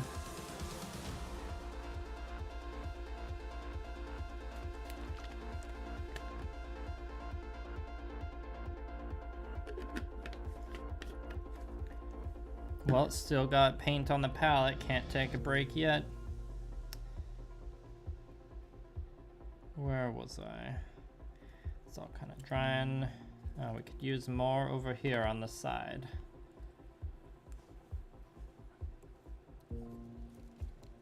Yeah, honestly, this is one of the, like my War Machine Signar army is painted with more of like a blue purple.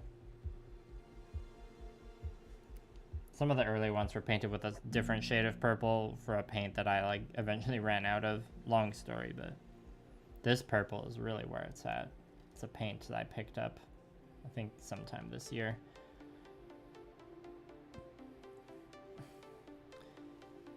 Yeah, well, aren't you glad you popped in to see this delicious purple then? Thanks for coming and seeing what all the fuss was about. I did give a teaser way at the beginning of this stream saying we'd be doing another guest stream on Friday with our good old friend Sugar Candy Miniatures.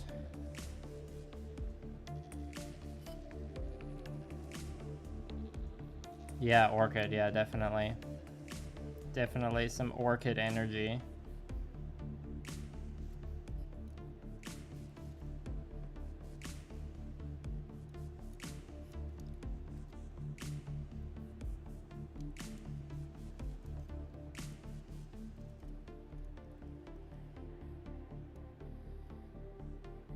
How does it feel having that new chunky Gundam in your model collection, Fiverr?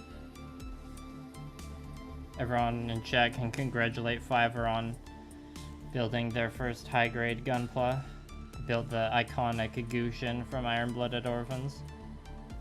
You know, the thick frog boy. If you want me to just stop calling you out, Fiverr, just let me know. I think the Kyokai Senki kits are cool. I'm so looking forward to those hot takes, Fiverr, you have no idea. Yeah, I have the like 1/48th scale Melee's Kenbu kit Calder. The like limited one that came with like, you can build some of it as a clear frame. picked it up on a whim a long time ago. No idea when I'm gonna do anything with it, you know, it's just, but it's in the backlog there, you know how it goes.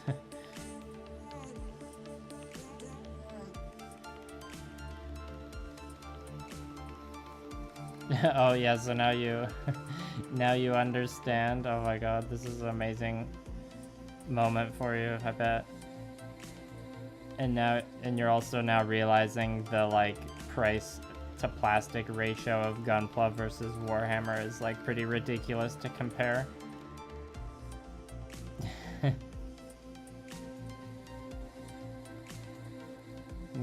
I'm glad you've had a good experience with your first kit. We're definitely gonna have to talk about this more in between the JoJo hot takes on Friday.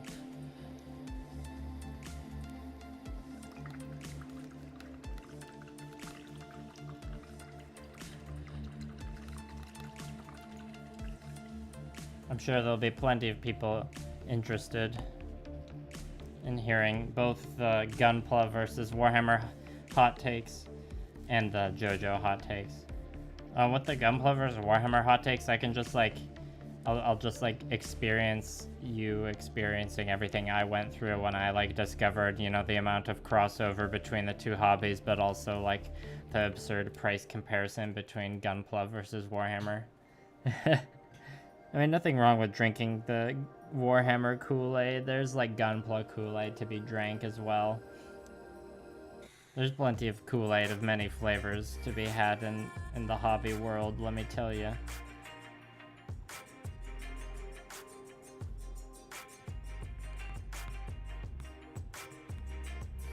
Yeah, considering what you get with Gunpla, it's pretty cheap when you compare, you know, like, oh, this Gunpla high grade to like, oh, this Space Marine Terminator. I think the Terminator costs more and it's like half the size.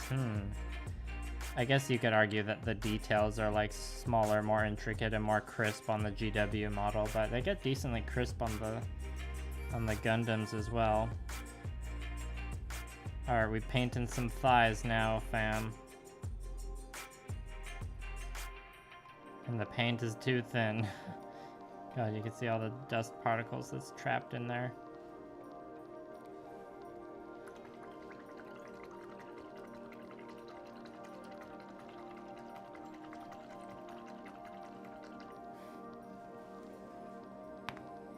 Yes, all of us miniature painters have to write into our wills. It's like, bury me alongside my unfinished armies. And then the finished armies get passed along to, you know, whatever progenitors or family members as you see fit. See ya, Caleb. Thanks for coming. Yeah, so this is a part of painting this leg here. I gotta be real careful not to move it too much because, you know, this edge here of the side skirt will just tear paint right up.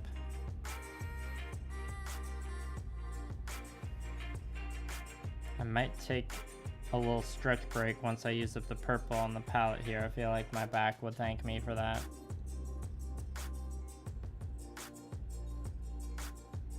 Just have a quick stretch, maybe walk to the other room, get a delicious piece of black licorice.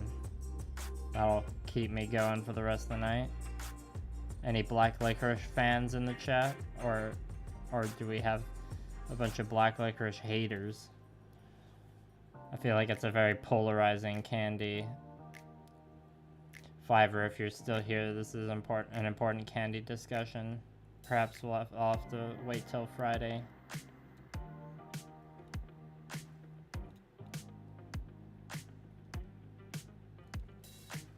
Yeah, painting this big leg is where this like big unruly brush comes in handy a bit more. Just a bit.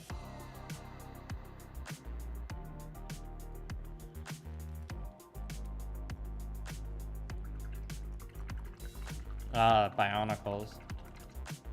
I dug up my Bionicles for my parents' house the other day. Cyber Scorpio. Actually, I made like a quick or I shot some quick footage of it on my phone. I just haven't gotten around to making the reel yet, so stay tuned for that. Important candy discourse. Yes, exactly. Black licorice. It's a very old candy. It can't be forgotten. Yeah, I didn't think, judging from like what I'd seen of your candy paint schemes, I didn't think you were a black licorice fan.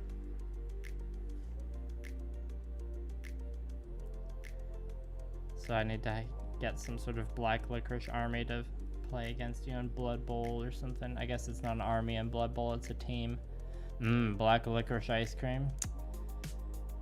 But you don't like straight up licorice. Interesting. Okay, we got Fiverr might be outnumbered in terms of like black licorice enjoyers.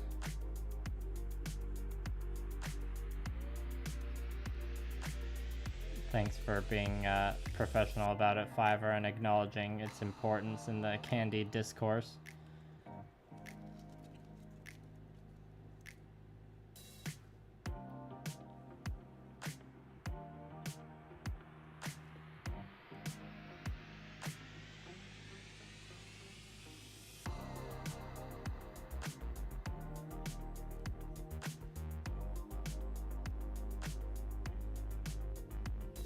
Alright, painting inside the leg here is kind of hard to show on camera.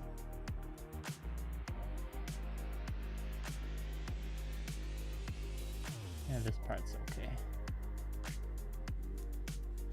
We're getting there. This leg's slowly but surely getting painted.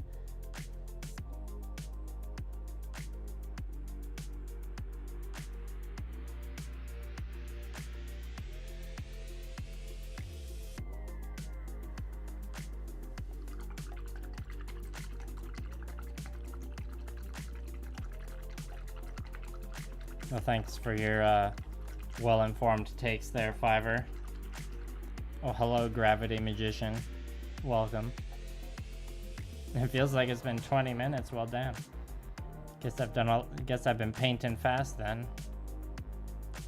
Warheads.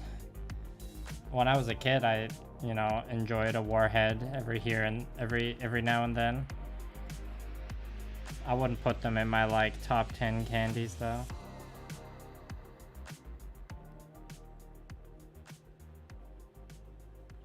Chocolate is Twix, candy is Twizzlers. Twix is pretty good on the pantheon of chocolate bars.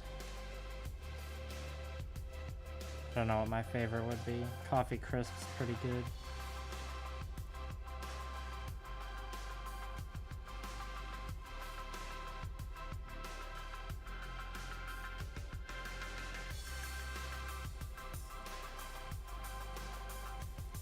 Okay, getting to this back section of the thigh is gonna be a bit of an adventure.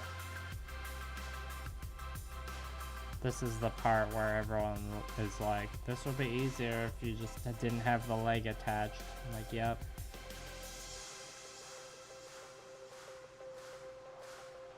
Probably right.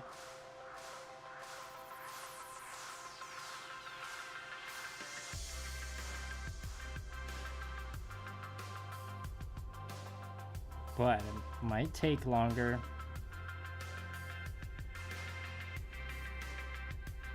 I'm sure I could, if I had time to form a proper argument, I could come up with more reasons. Liam's Bizarre Adventure. Almond Joy. Coconut.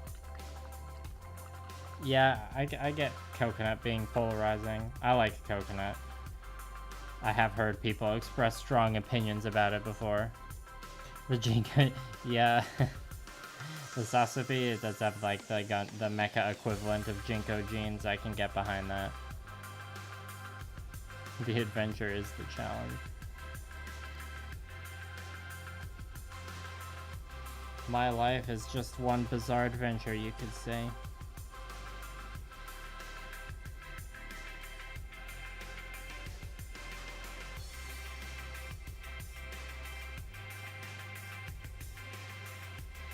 At least I won't have to get deep into the thighs like this to paint. The hardcore edge highlights and gradients.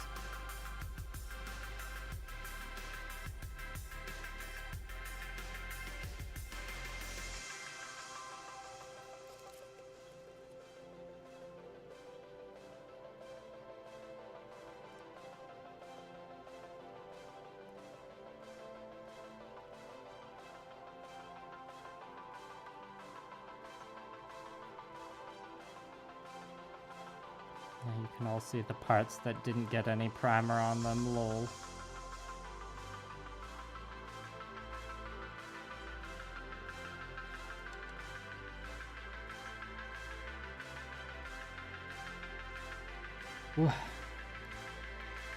Alright, see ya, Nathaniel. Thanks for coming by. Have a nice vacation.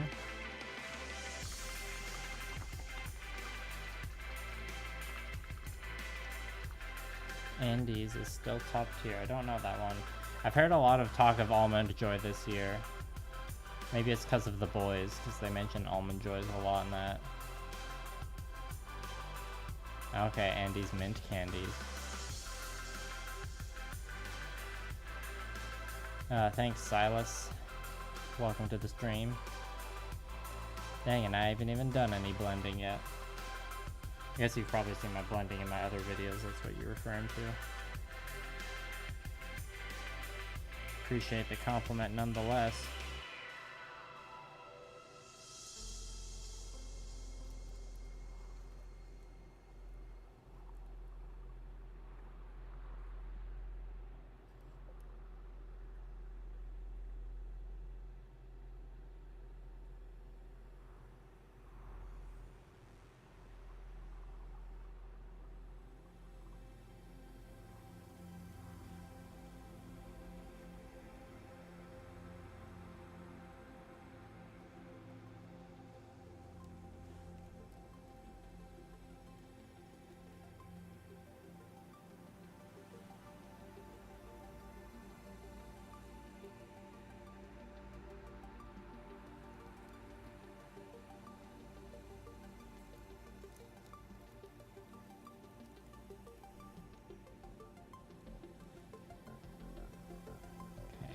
About to sneeze. Gotta make sure I don't sneeze when the paintbrush is right against the model.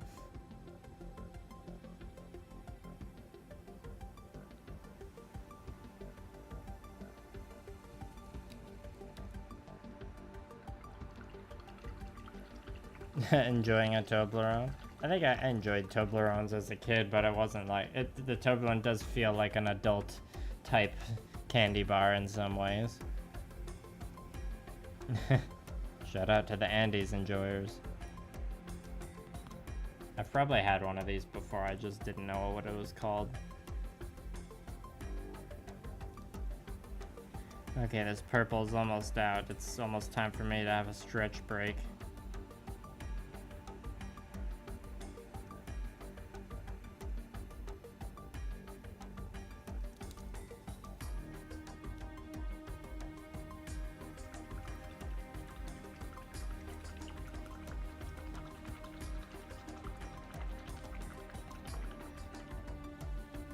I'll have a glance at my grape juice here.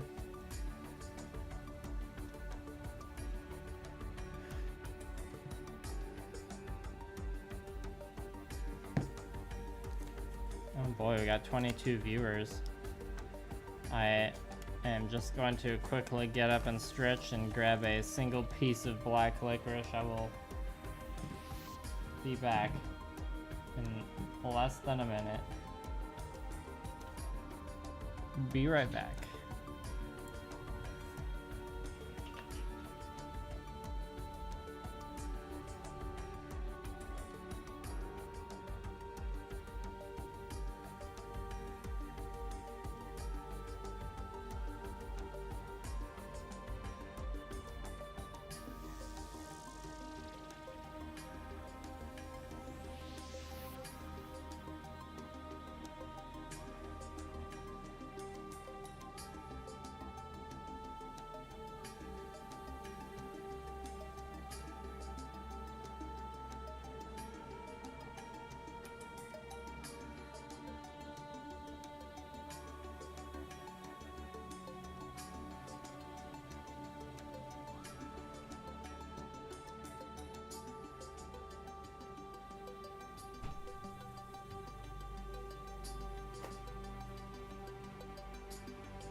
Okay, I'm back.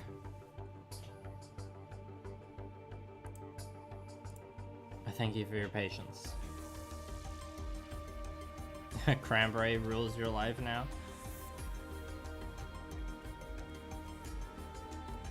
Yo, can you have a sip? Oh, Fiverr, you already make those cookies. You've already discovered the secret technique.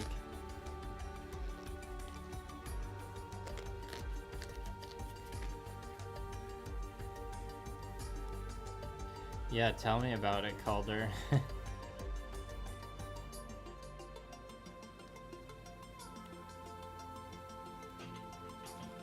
Judging by the way you guys are talking about those cookies, it'll probably just get devoured. Okay.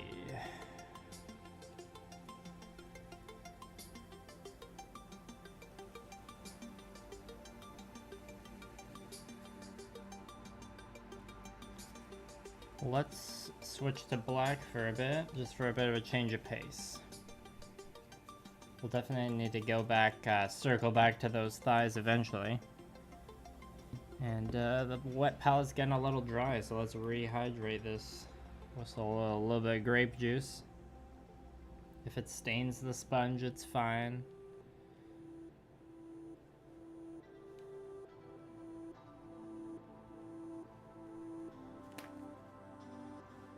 So far it seems like this wet palette dries a bit faster.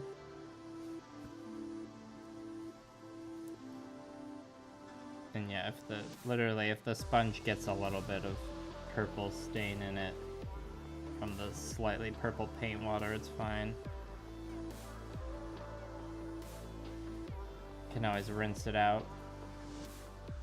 Should be able to like slide the paper off, rinse the sponge, and put the paper back on. If it's not like covered in paint.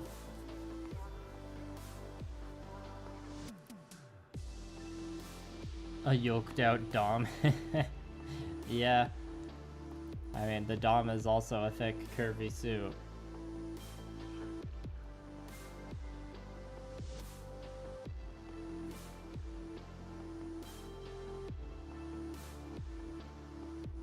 Hello, Soph the Soup. Silas, no, this is a commission for someone else. So it's neither a protagonist or an antagonist. The protagonist and antagonist might be like, they'll probably just stay how they are for now.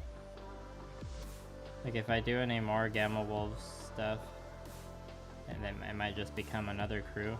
I don't know what the next Gamma Wolves thing is gonna do. I've done a lot of Gamma Wolves stuff, and you know the battle reports coming up. Obviously, that's gonna be some pretty hardcore Gamma Wolves content. But you know, I got other stuff I want to do too. I'm not gonna be like entirely a Gamma Wolves channel.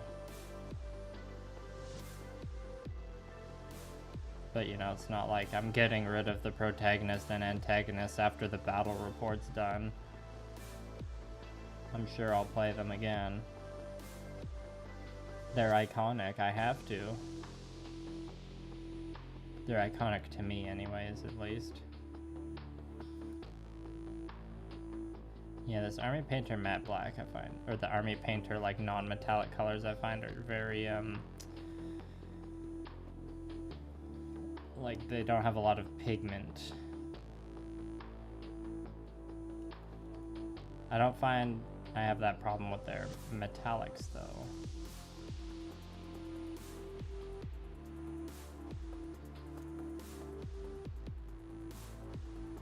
Matte black like comes to a really nice finish. It just takes like more coat, like maybe one more coat than usual, which is like a little surprising for a black, I guess. It's my main gripe with it, but you know, I've still like used this whole bottle so far. Yeah, put a little bit too much paint here, just a little too much. Oh boy, that's pretty exciting, Fiverr.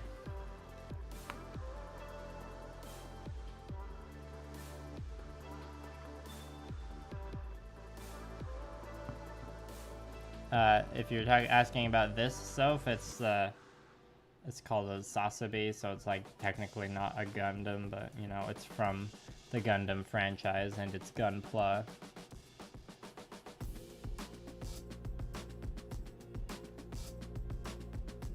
Yeah, the Gamma Wolves rulebook, like I said before, even if you never actually play the game, the rulebook is like a pretty fun book to have around, and it's reasonably priced, so go for it. We'll just build some high grades for Gamma Wolves. You can scratch both itches there.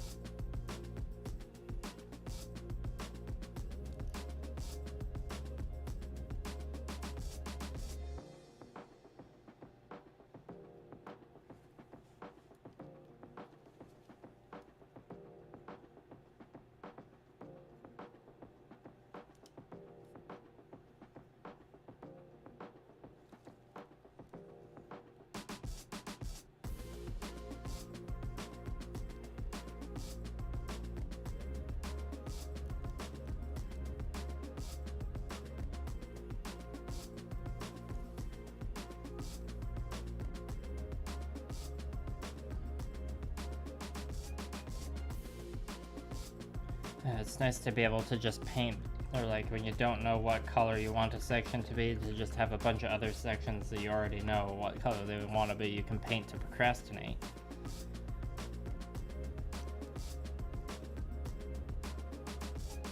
Well, that seems like a good high grade to start with.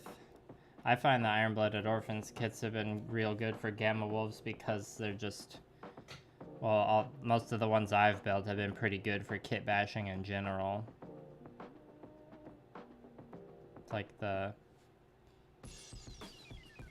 first grays I got, the turquoise one that comes with the sword. What was it called? Carla Grays or something. Gotta embarrass myself now. Oh, Karta-sama. I believe her name is. Oh, it's been a while since I watched IBO. But that kit came with like a lot of extra parts. It was very modular. Gotten a lot of kit bashing value out of it, and I probably still will. Like, there's still some bits I haven't used.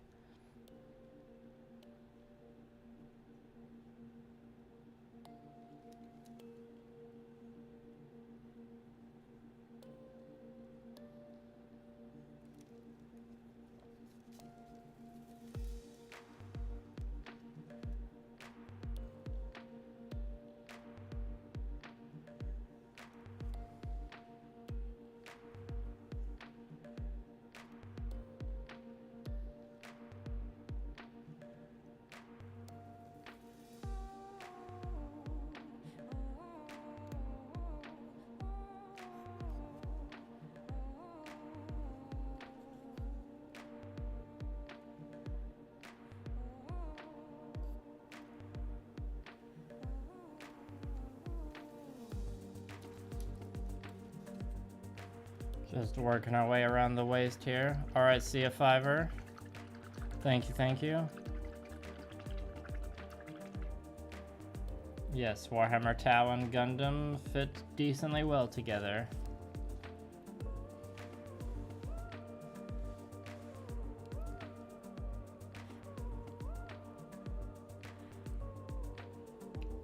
Almost like Games Workshop had that in mind.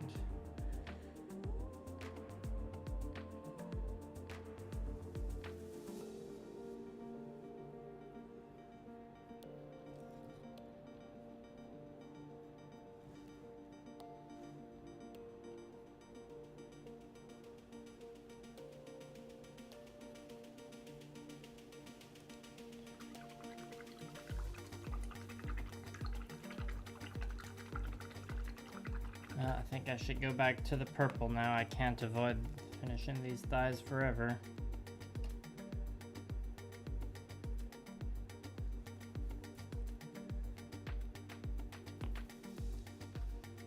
Thank you, Josh. Find this purple suits the Sazabi Kitbash quite nicely.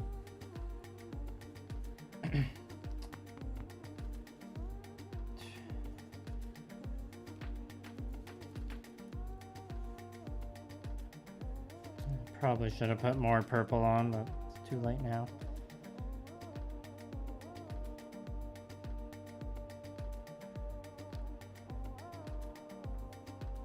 Yeah, I do gravity gravity magician. If you watch any of my videos, I have a pretty unique base, or I don't want to toot my own horn, but I have like a pretty specific kind of abstract base I've been doing for my Gamma Wolves teams. For my, I've used Reaper Minis round bases on, some I've used Games Workshop bases.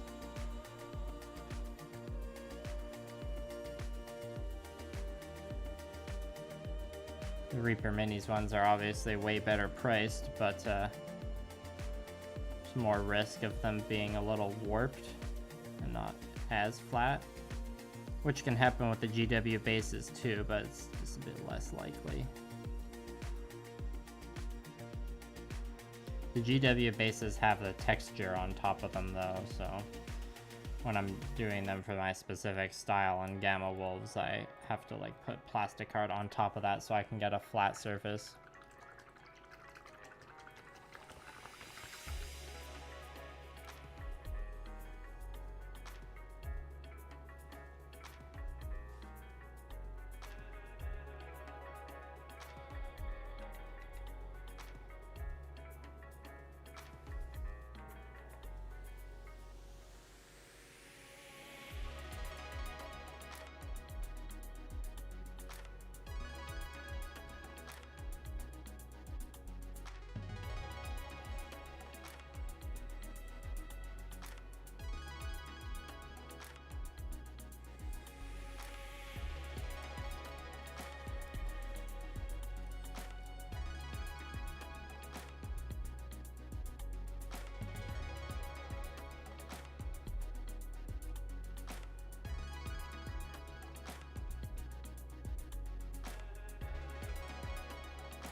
Oh, those bubbles are annoying. Get out of there.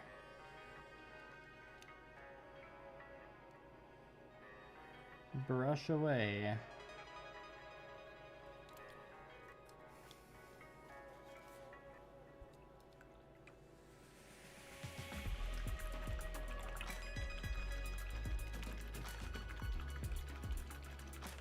Oh, you just subscribed a few days ago? Well, most my most viewed videos are the Gamma Wolves ones. Usually those are the ones that bring in the subscribers, so yeah, I encourage you to check out my other videos. Obviously, I won't complain if you watch my videos.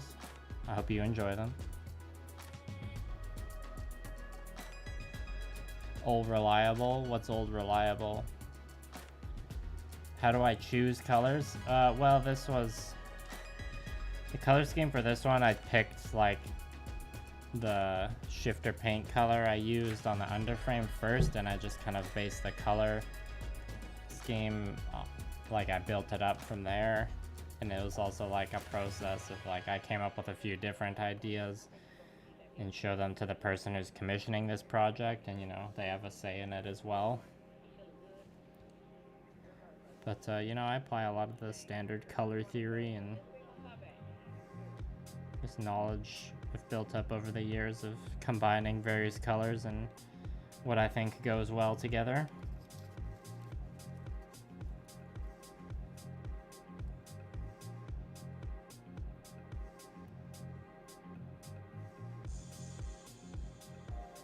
And when I say color theory, I'm referring mostly, you know, to that like wheel of color that you'd probably seen before. You know, where you opposite colors, you triads, you complementaries, you know, classic stuff.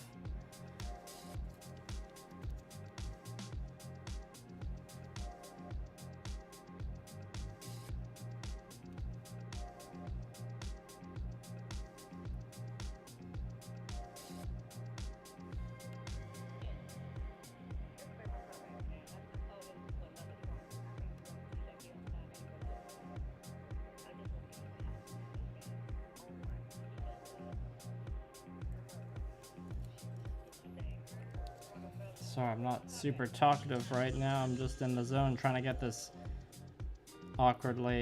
this awkward space where the thigh is done.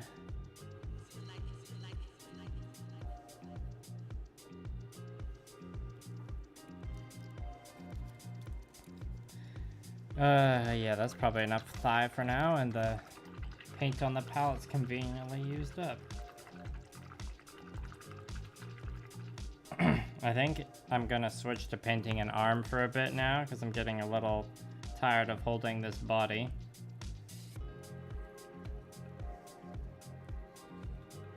And you know, those arms will need to get painted eventually. Thanks, Calder. Thanks for stopping by. Did I go to art school? No, but my grandpa's an art professor, so I like indirectly went to art school. I'm from an artsy family, I guess. I've taken like arts classes, but I didn't like, my university major wasn't in fine arts. Ah, Studson. Yeah, buying an airbrush is a big purchase. It's a big hump to get over, and it has a bit of a learning curve, so I don't blame you there. Alright, see you, Calder. Okay, let me just grab an arm. I'll be right back.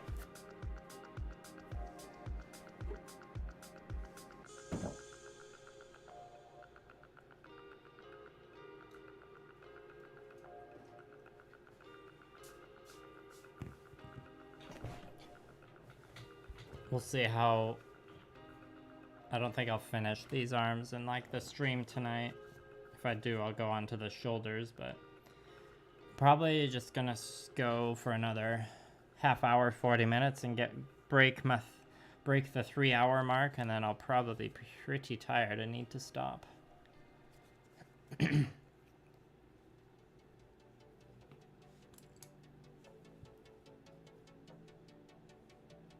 Yeah, good old Necrons. Nothing wrong with an easy paint scheme like that, trust me. I mean, when I'm painting my Lizardmen / Seraphon, or painting stuff for my Conquest Last Argument of Kings set, I'm opting for speed above all else, just because there's, you know, so much painting that needs to get done. Unfortunately, neither of them are as easy as Necron's just prime black, dry brush, silver. But, you know, I'll take what I can get. I'll probably have to get an alligator clip. Should do that now. Just need one alligator clip.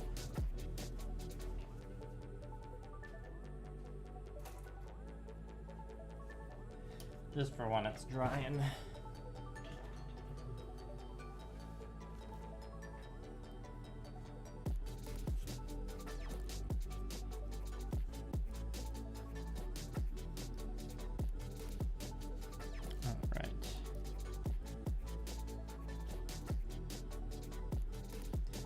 So let's decide, figure out where, okay, yeah, definitely they'll start with this bicep armor panel. That's definitely gonna get purple. Start from there and figure out the rest as we go.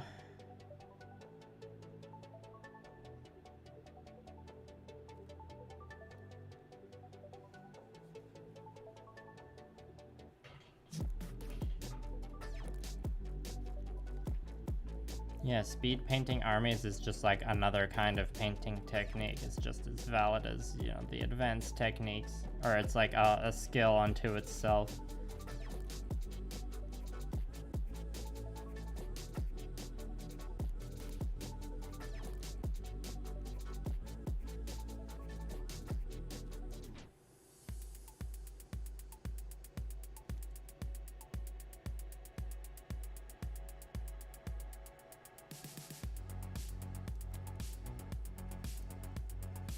And yeah, I don't know if I want this to wrap. Yeah, I think I'll, yeah, that's a good question.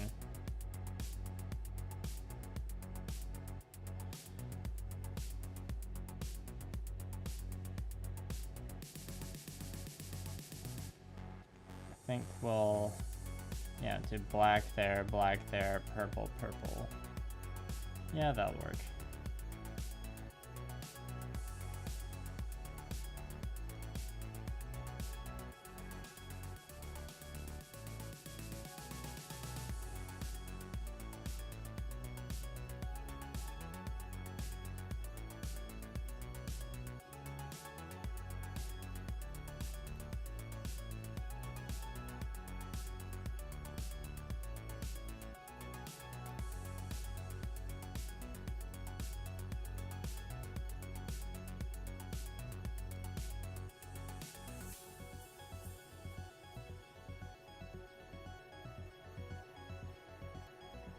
So yeah, we'll keep the purple going onto there.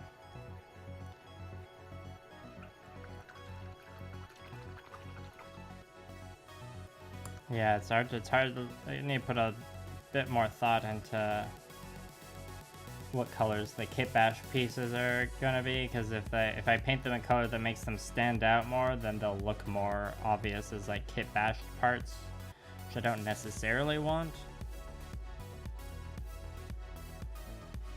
You know? Oh, we got some messages to catch up on here. Oh yeah, she inspired the Stormcast Space Marines. Well, let's get this piece drying and go on to the next one. How many colors are too many colors? I mean, I managed to pull off having a lot of different colors with the... Or the most colors I've pulled off was with the Wing Zero Gamma Wolves project I did, and I had 3 main armor colors plus the black armor color, which, you know, you can count that or not to the total number of colors, and then also the turquoise glow effect. So I feel like once you get that's like 4 different colors, 5 if you count black. So if you go past there, I feel like any more past that, it gets like more and more difficult to pull off the color scheme without it getting like too busy. But I mean, you can also, like, if you go fully hard in that other direction and be like, the point of this model is to have as many colors as possible. Like, if you look what their name on Instagram is, JS_Shack. They paint a lot of Haros and stuff, and they play around with like an absurd amount of color, and their projects look good. So it's like, yeah, Cyber Scorpio says it's like mostly just personal preference and taste. Yeah, this paint's just a lot. I have it like fairly thin. That's why it kind of looks like a wash. It's a little too thin, arguably. Like the way this is drying. You kind of see it's like pooling more than it should be.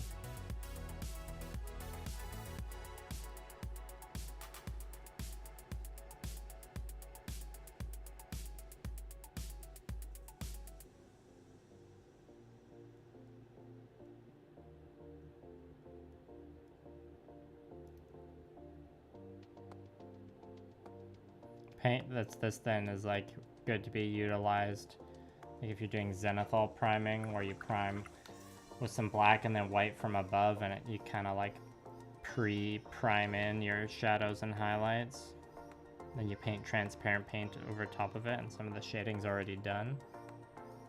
It's pretty legit.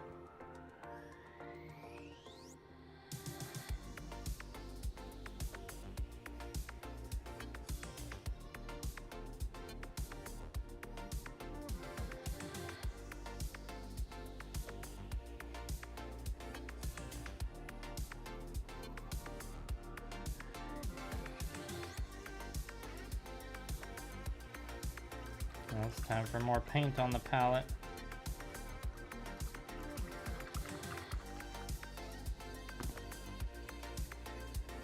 Is this dry enough to take off? Yep.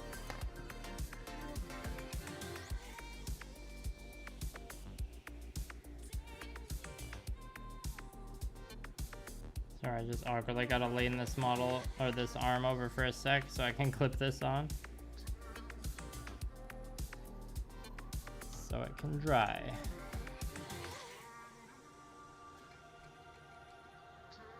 Okay.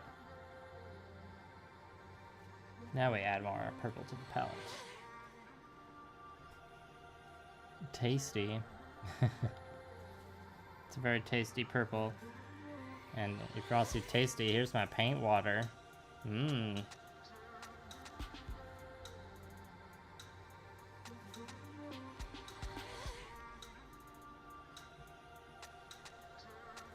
Yes, we got the forbidden sprinkles with the assembly and the forbidden juice with the painting. Many hobby temptations to be had.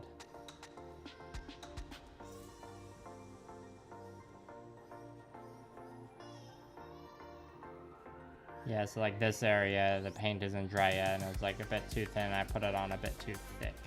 So it's like pooling. It's just like a slight nuisance to deal with. It's not a major problem or anything.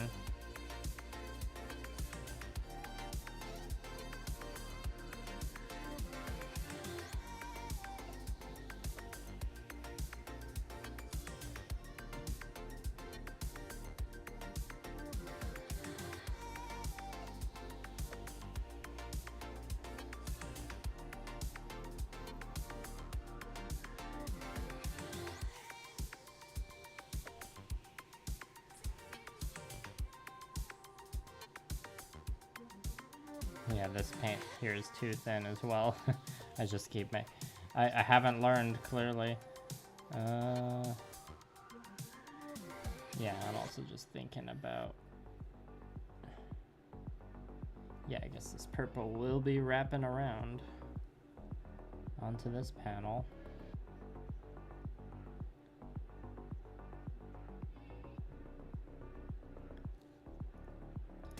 So, yeah, the question is whether this piece here, I don't know which parts I want to be black and which parts I want to be purple yet. And like, it is a little jank how there's like purple next to purple here, but I think that'll look fine since purple is the main armor color. I just saved the sprinkles in in my fancy glass decanter. I just save them for the meme.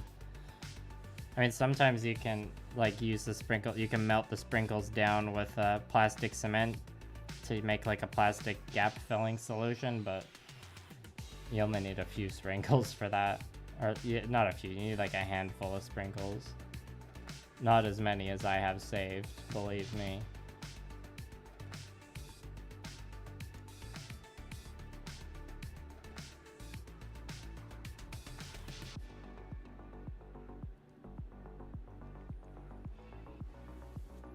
Yeah, maybe I'll change my mind and paint this black after.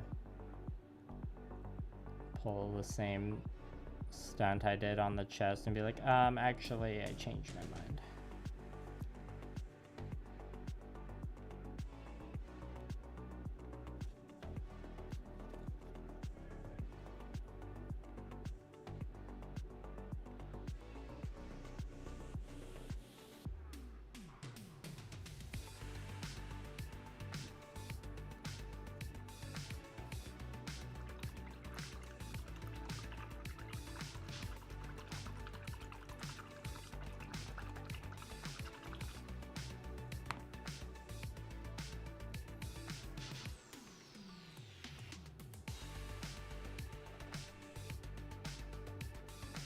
Yeah, it's another situation where it's hard to decide where I want to block the colors. But switch to the other arm. Keep applying coats of purple to the areas that I do know I want them to be purple.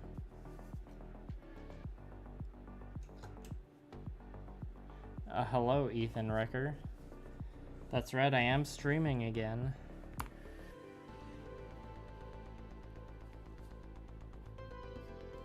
It is a thing I'm doing. There's a couple weeks where I wasn't streaming here recently, so that's why this week I'm doing a few streams. This is my second one of the week. Planning on doing another one on Friday. Ooh, it's getting sweaty in here. Got my window open, but it's not enough.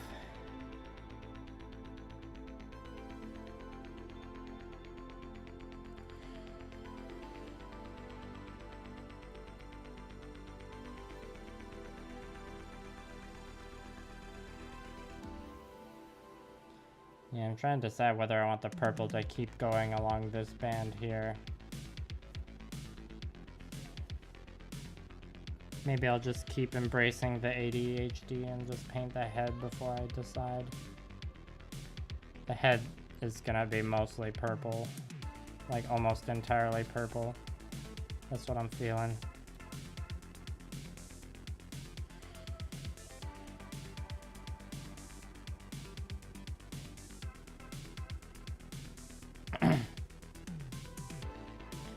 art is enrichment of experience, or what is art?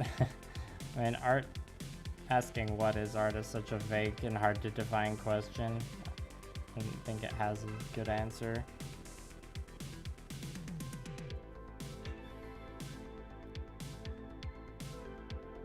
Enrichment of experience seems like too basic of a definition for art, though, I will say that.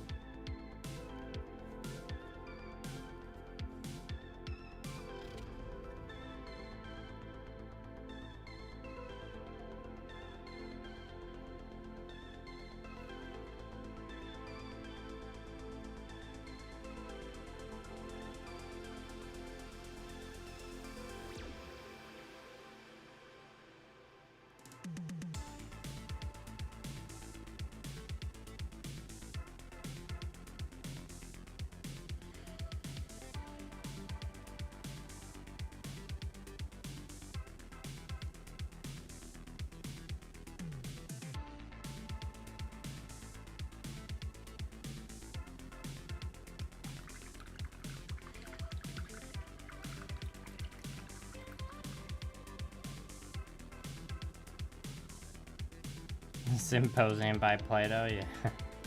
I can't remember if I've read that Plato, but I've read some Plato. Expression of Humanity, yeah, maybe that's a bit closer.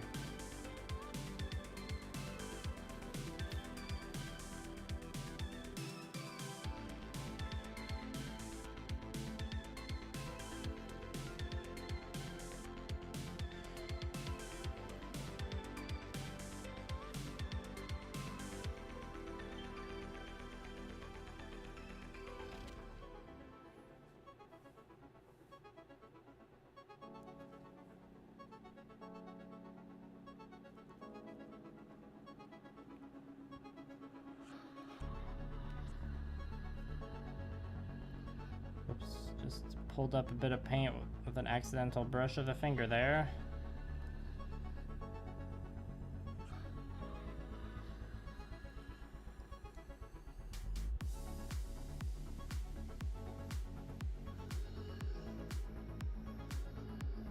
I think it's almost time to switch to black for a bit.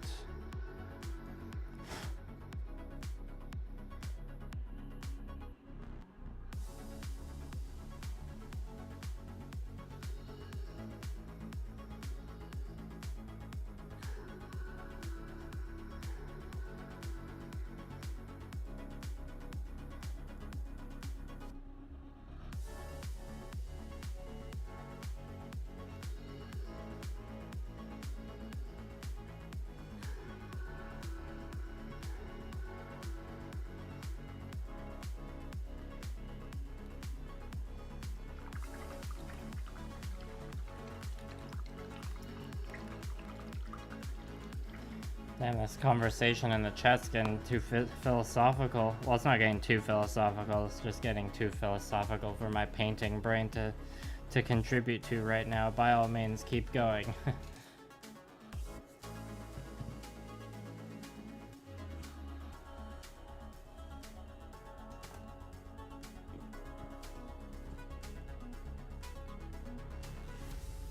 Yeah, so you can kind of see here where that paint dried was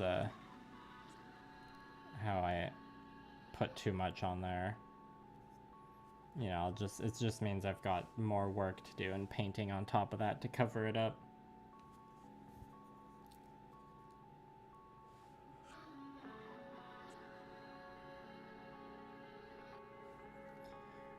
Which I'll just use a bit of the remaining purple to get a start on now.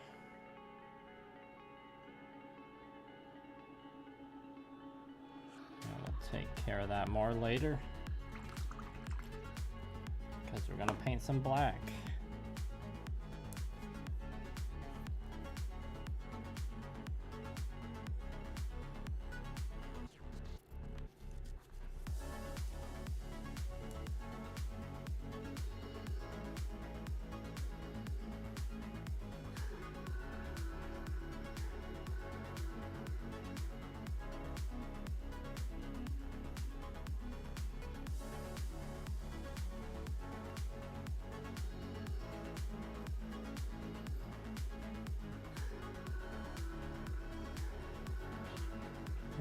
again, I'm mostly just like picking out the areas that I know are gonna be black. There's multiple areas that I also am unsure whether they're gonna be black yet.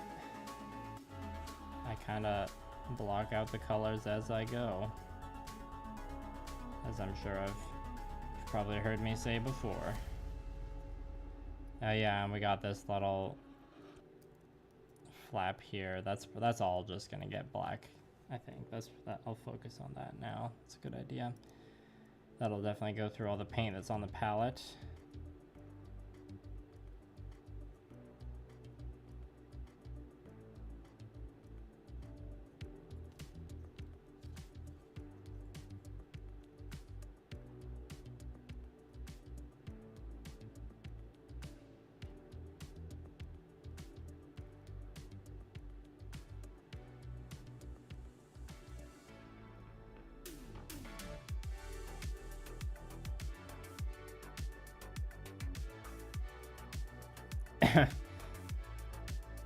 Yeah, black licorice. It's a stimulating discussion. It's a somewhat polarizing snack, but you know, it's nowhere near Play-Doh levels of discussion. You know, it's a 3-hour stream. We got lots of different places, lots of different avenues, topics to go.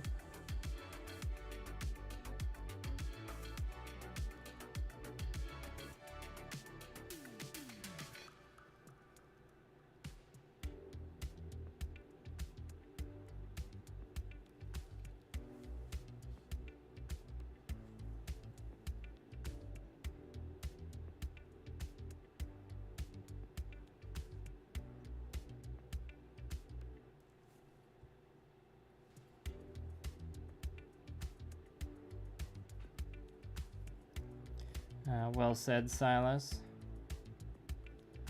That must have taken some thought to type out.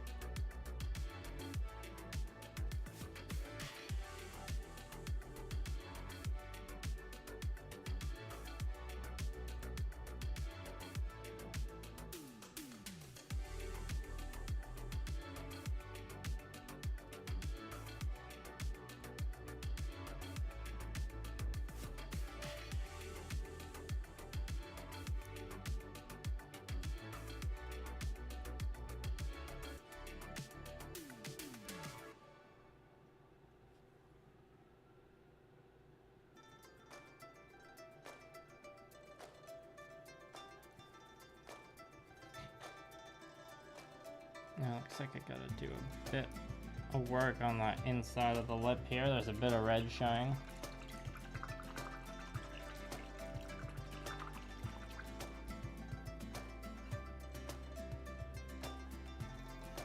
So if I'm assuming you're asking for beginner tips, you'll have to be more specific. Like,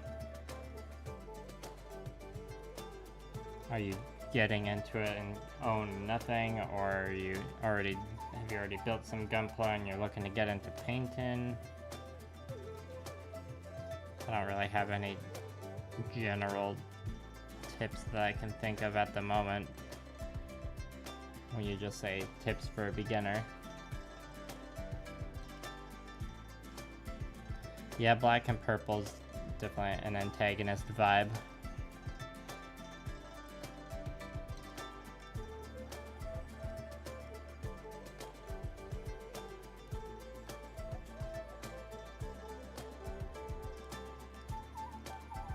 Plus the, Char Aznable, the pilot of the Sazabi, is the antagonist of that Mobile Suit Gundam arc.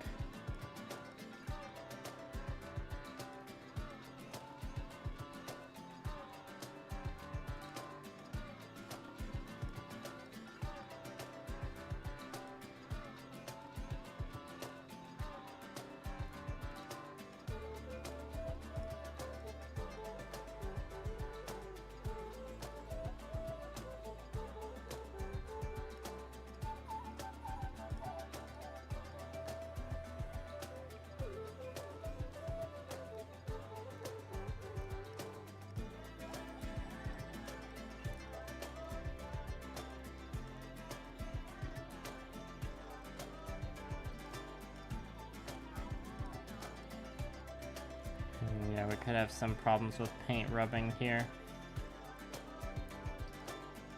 It wasn't a problem before I put the initial coats on, so who knew when you apply paint to things, they become like thicker with layers of paint. You want to start painting stuff, well, I guess start with baby steps. You know, if you've never painted any Gunpla before, try and just do, you know, nothing, like, you know, just try and focus on getting a nice smooth base color for each part you're doing, and you can do that with rattle cans. Or, you know, if you want to jump into the airbrushing, you can, but you don't have to. Doing just like smooth like even base coats all by hand is a little tedious. If you've like never painted anything before and don't have any supplies, like trying to do it like in sub-assemblies in the traditional Gunpla way, and doing some like what's the word I'm thinking of? Just using it with some rattle cans might be a good way to like dip your toes in and see if you like it. Like you might try it, and I mean, if you try it and don't like it at first, that doesn't necessarily mean it's not for you and you should give up, but yeah, you don't necessarily want to drop a bunch of money on paint sets and paint brushes and all that stuff and then try it out and like try it once and then never use it again. Just keep in mind, if you're painting by hand like this and you're leaving your kit as fully articulated, you're gonna have a lot of paint rubbing off. Even if you do top coat it, which I recommend you do with some sort of varnish at the end. So just keep that in mind. If you're using acrylic paints, that stuff happens. And yes, I decided to move back to the body for this last bit. I was tired of working on those arms. Even though I didn't even do much. I wanted to get back to... I felt suddenly compelled by this curvy body. What can I say?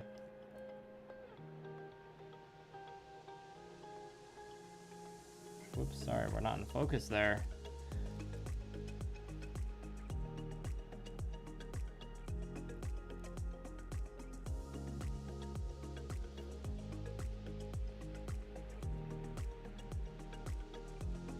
Purple is prestigious.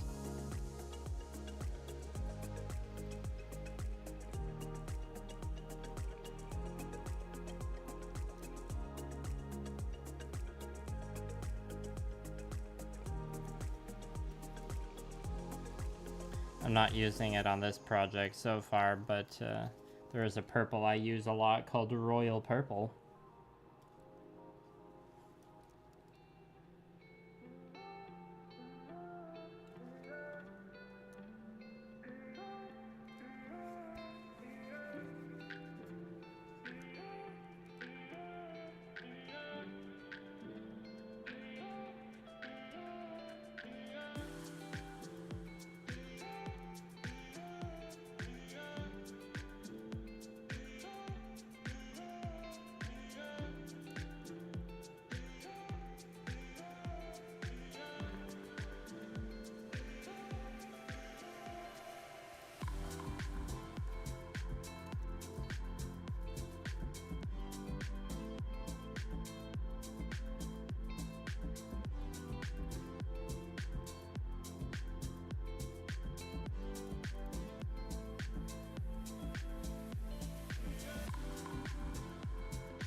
Alright, well those sections of black are done.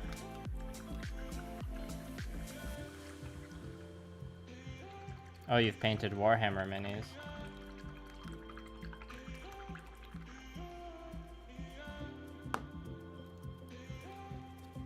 Well then, I mean, nothing's stopping you from trying out painting your Gunpla with a brush. You know, I suggest you check out my videos and hear what I have to say about my approach to it, and then taking your own experience and what you think you can pull off and try it out for yourself. The best way to learn is just to try and experiment and fail, is what I always say. We're gonna use at least one more dollop of black on this here palette.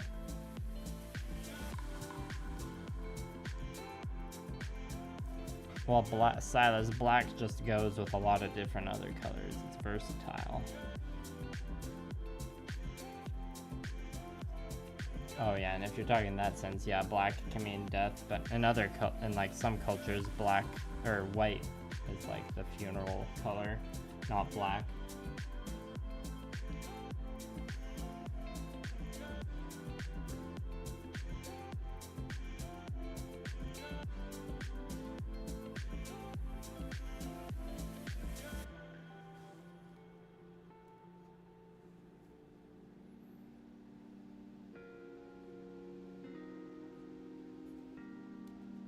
See ya, Scott. Hope to catch you next time. Thanks for coming by.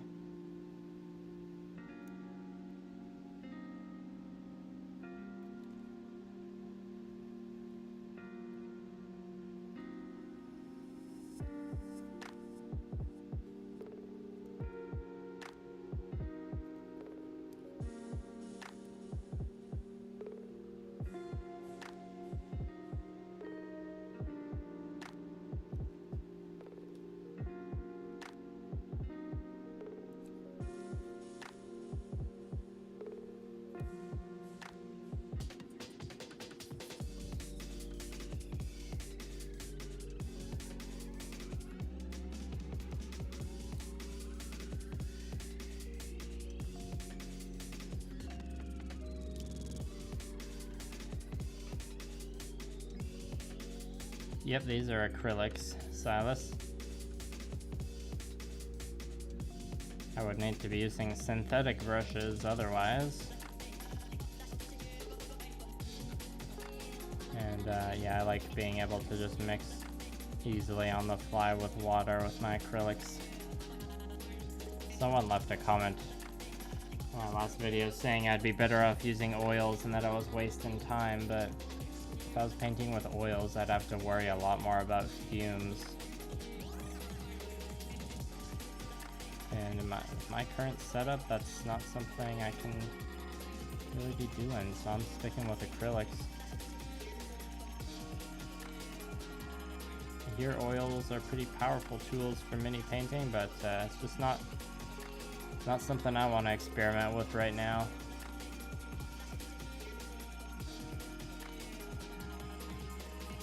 I have hand painted with lacquers before and it's not that fun. Oh no, big F. Big F in the chat for Ethan's nippers.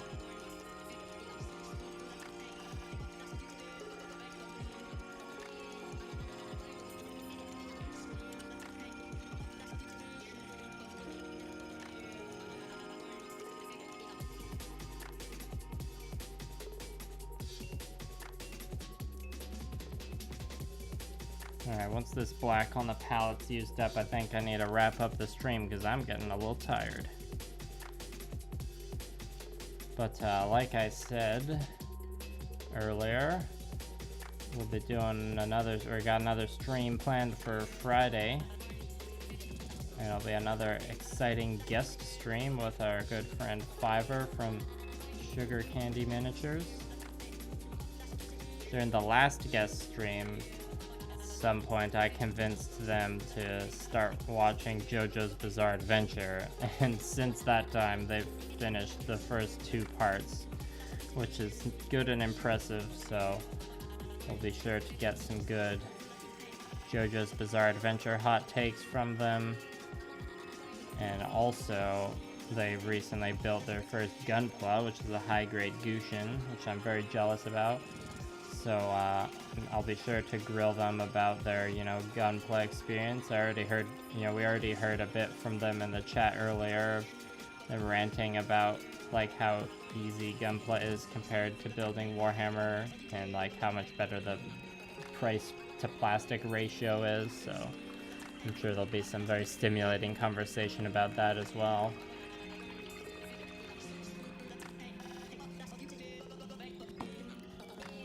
Yeah, acrylics are just,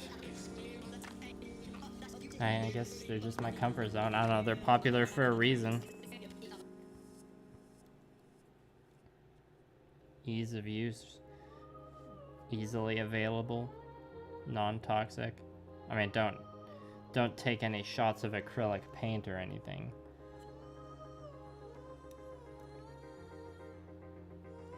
But I think the Tamiya acrylics, I haven't like worked with them really, but I think they've got some more chemicals or additives or something added to them. They have a different smell compared to the other acrylic paint, so there's something in that Tamiya sauce. I have a feeling those paints are more meant for airbrushes, but you know, I have seen lots of people hand paint with them. I haven't, as far as I know, I haven't like seen anyone try and do fancy blends with them. I haven't exactly looked though. Maybe someone does do that.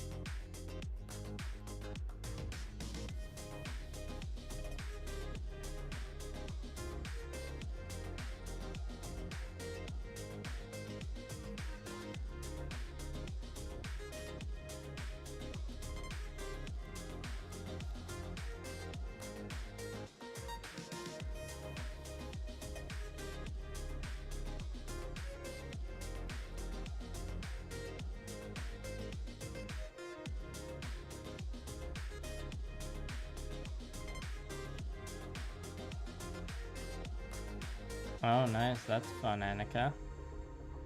Oh, your first Gunpla was the Death Scythe. Soph, nice. Blue Parappa would approve. Jojo does have swag. That's the truth. Which Jojo has the most swag, though? Is it Josuke? Jotaro? Joseph?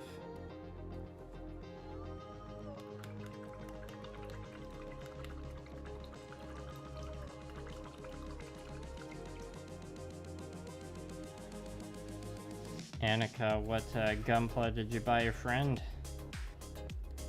I guess I can start blocking out some patterns back. Yeah.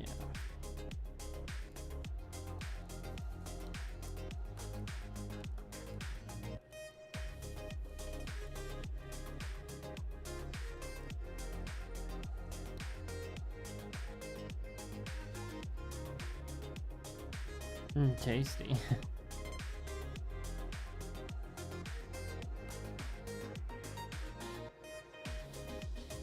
Yeah, I haven't tried the thinning with window cleaner. I've heard of people, I haven't heard of anyone doing that for painting with, like hand painting with a brush, but for airbrushing acrylics, I've heard of people doing that.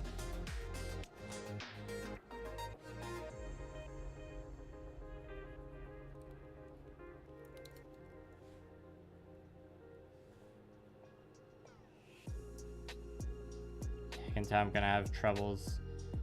Like you can see the paint's rubbing off on this area, so it's gonna be troubles with all like the hanging on I've been doing to the butt flap here. That's a problem we'll have to deal with later, no doubt.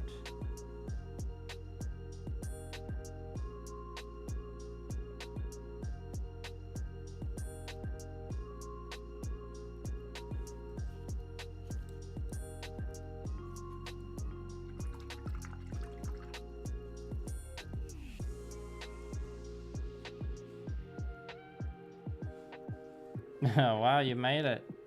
Right after the 3-hour mark. Thanks for coming, Taz. You made it just as I'm like, okay, I'm gonna use up the rest of the paint on the palette and then wrap things up because I'm tired. So quick, if there's anything you need to tell me, get it in now.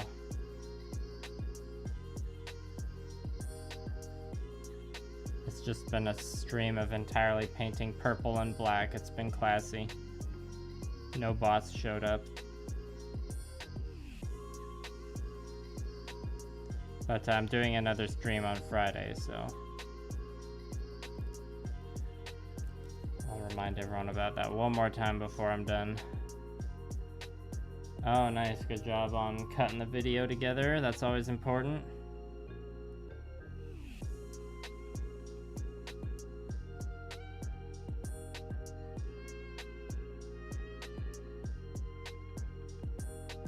I got so much video cutting together I gotta do with a battle report, it's not even funny. Gotta really start grinding on that tomorrow, I think.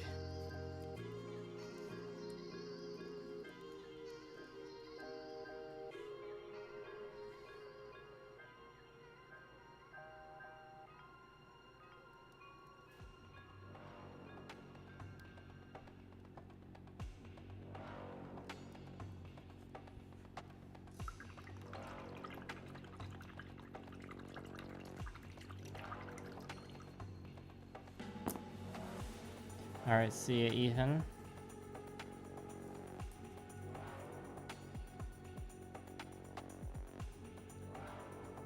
I got enough paint to do the rest of this panel on here, I think.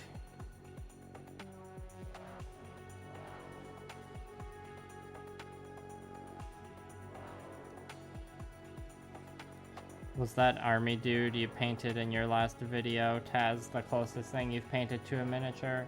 Or no, I think you might have shown me a miniature you painted before. You had there was at least one you had tried. I can't quite remember now. I think I remember seeing you use a wet palette in your latest video too. Is that right? Or am I just making up imaginary stuff?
Ah, the Hobby Mio one, right. Alright, don't worry about it, Emperor Kiva. There'll be another stream on Friday evening. Another guest stream with Sugar Candy Miniatures. And I'll be continuing to work on this good old Sazabi here. And yeah, I've used up all the paint on the palette, so I'm going to start cleaning up now. Does anyone have any questions about tonight's stream or anything? I believe the stream on Friday will probably be it'll be it might be, I can't remember if it's half an hour earlier or half an hour later. I can't remember what me and Fiverr decided, but it'll be around the same time in the evening.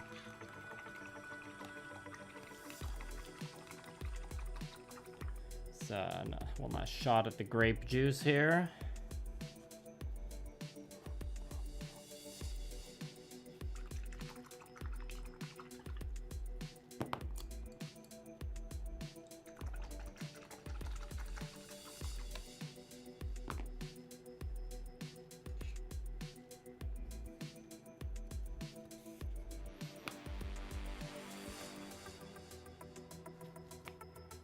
All right, well, Thanks to everyone that came to the stream tonight.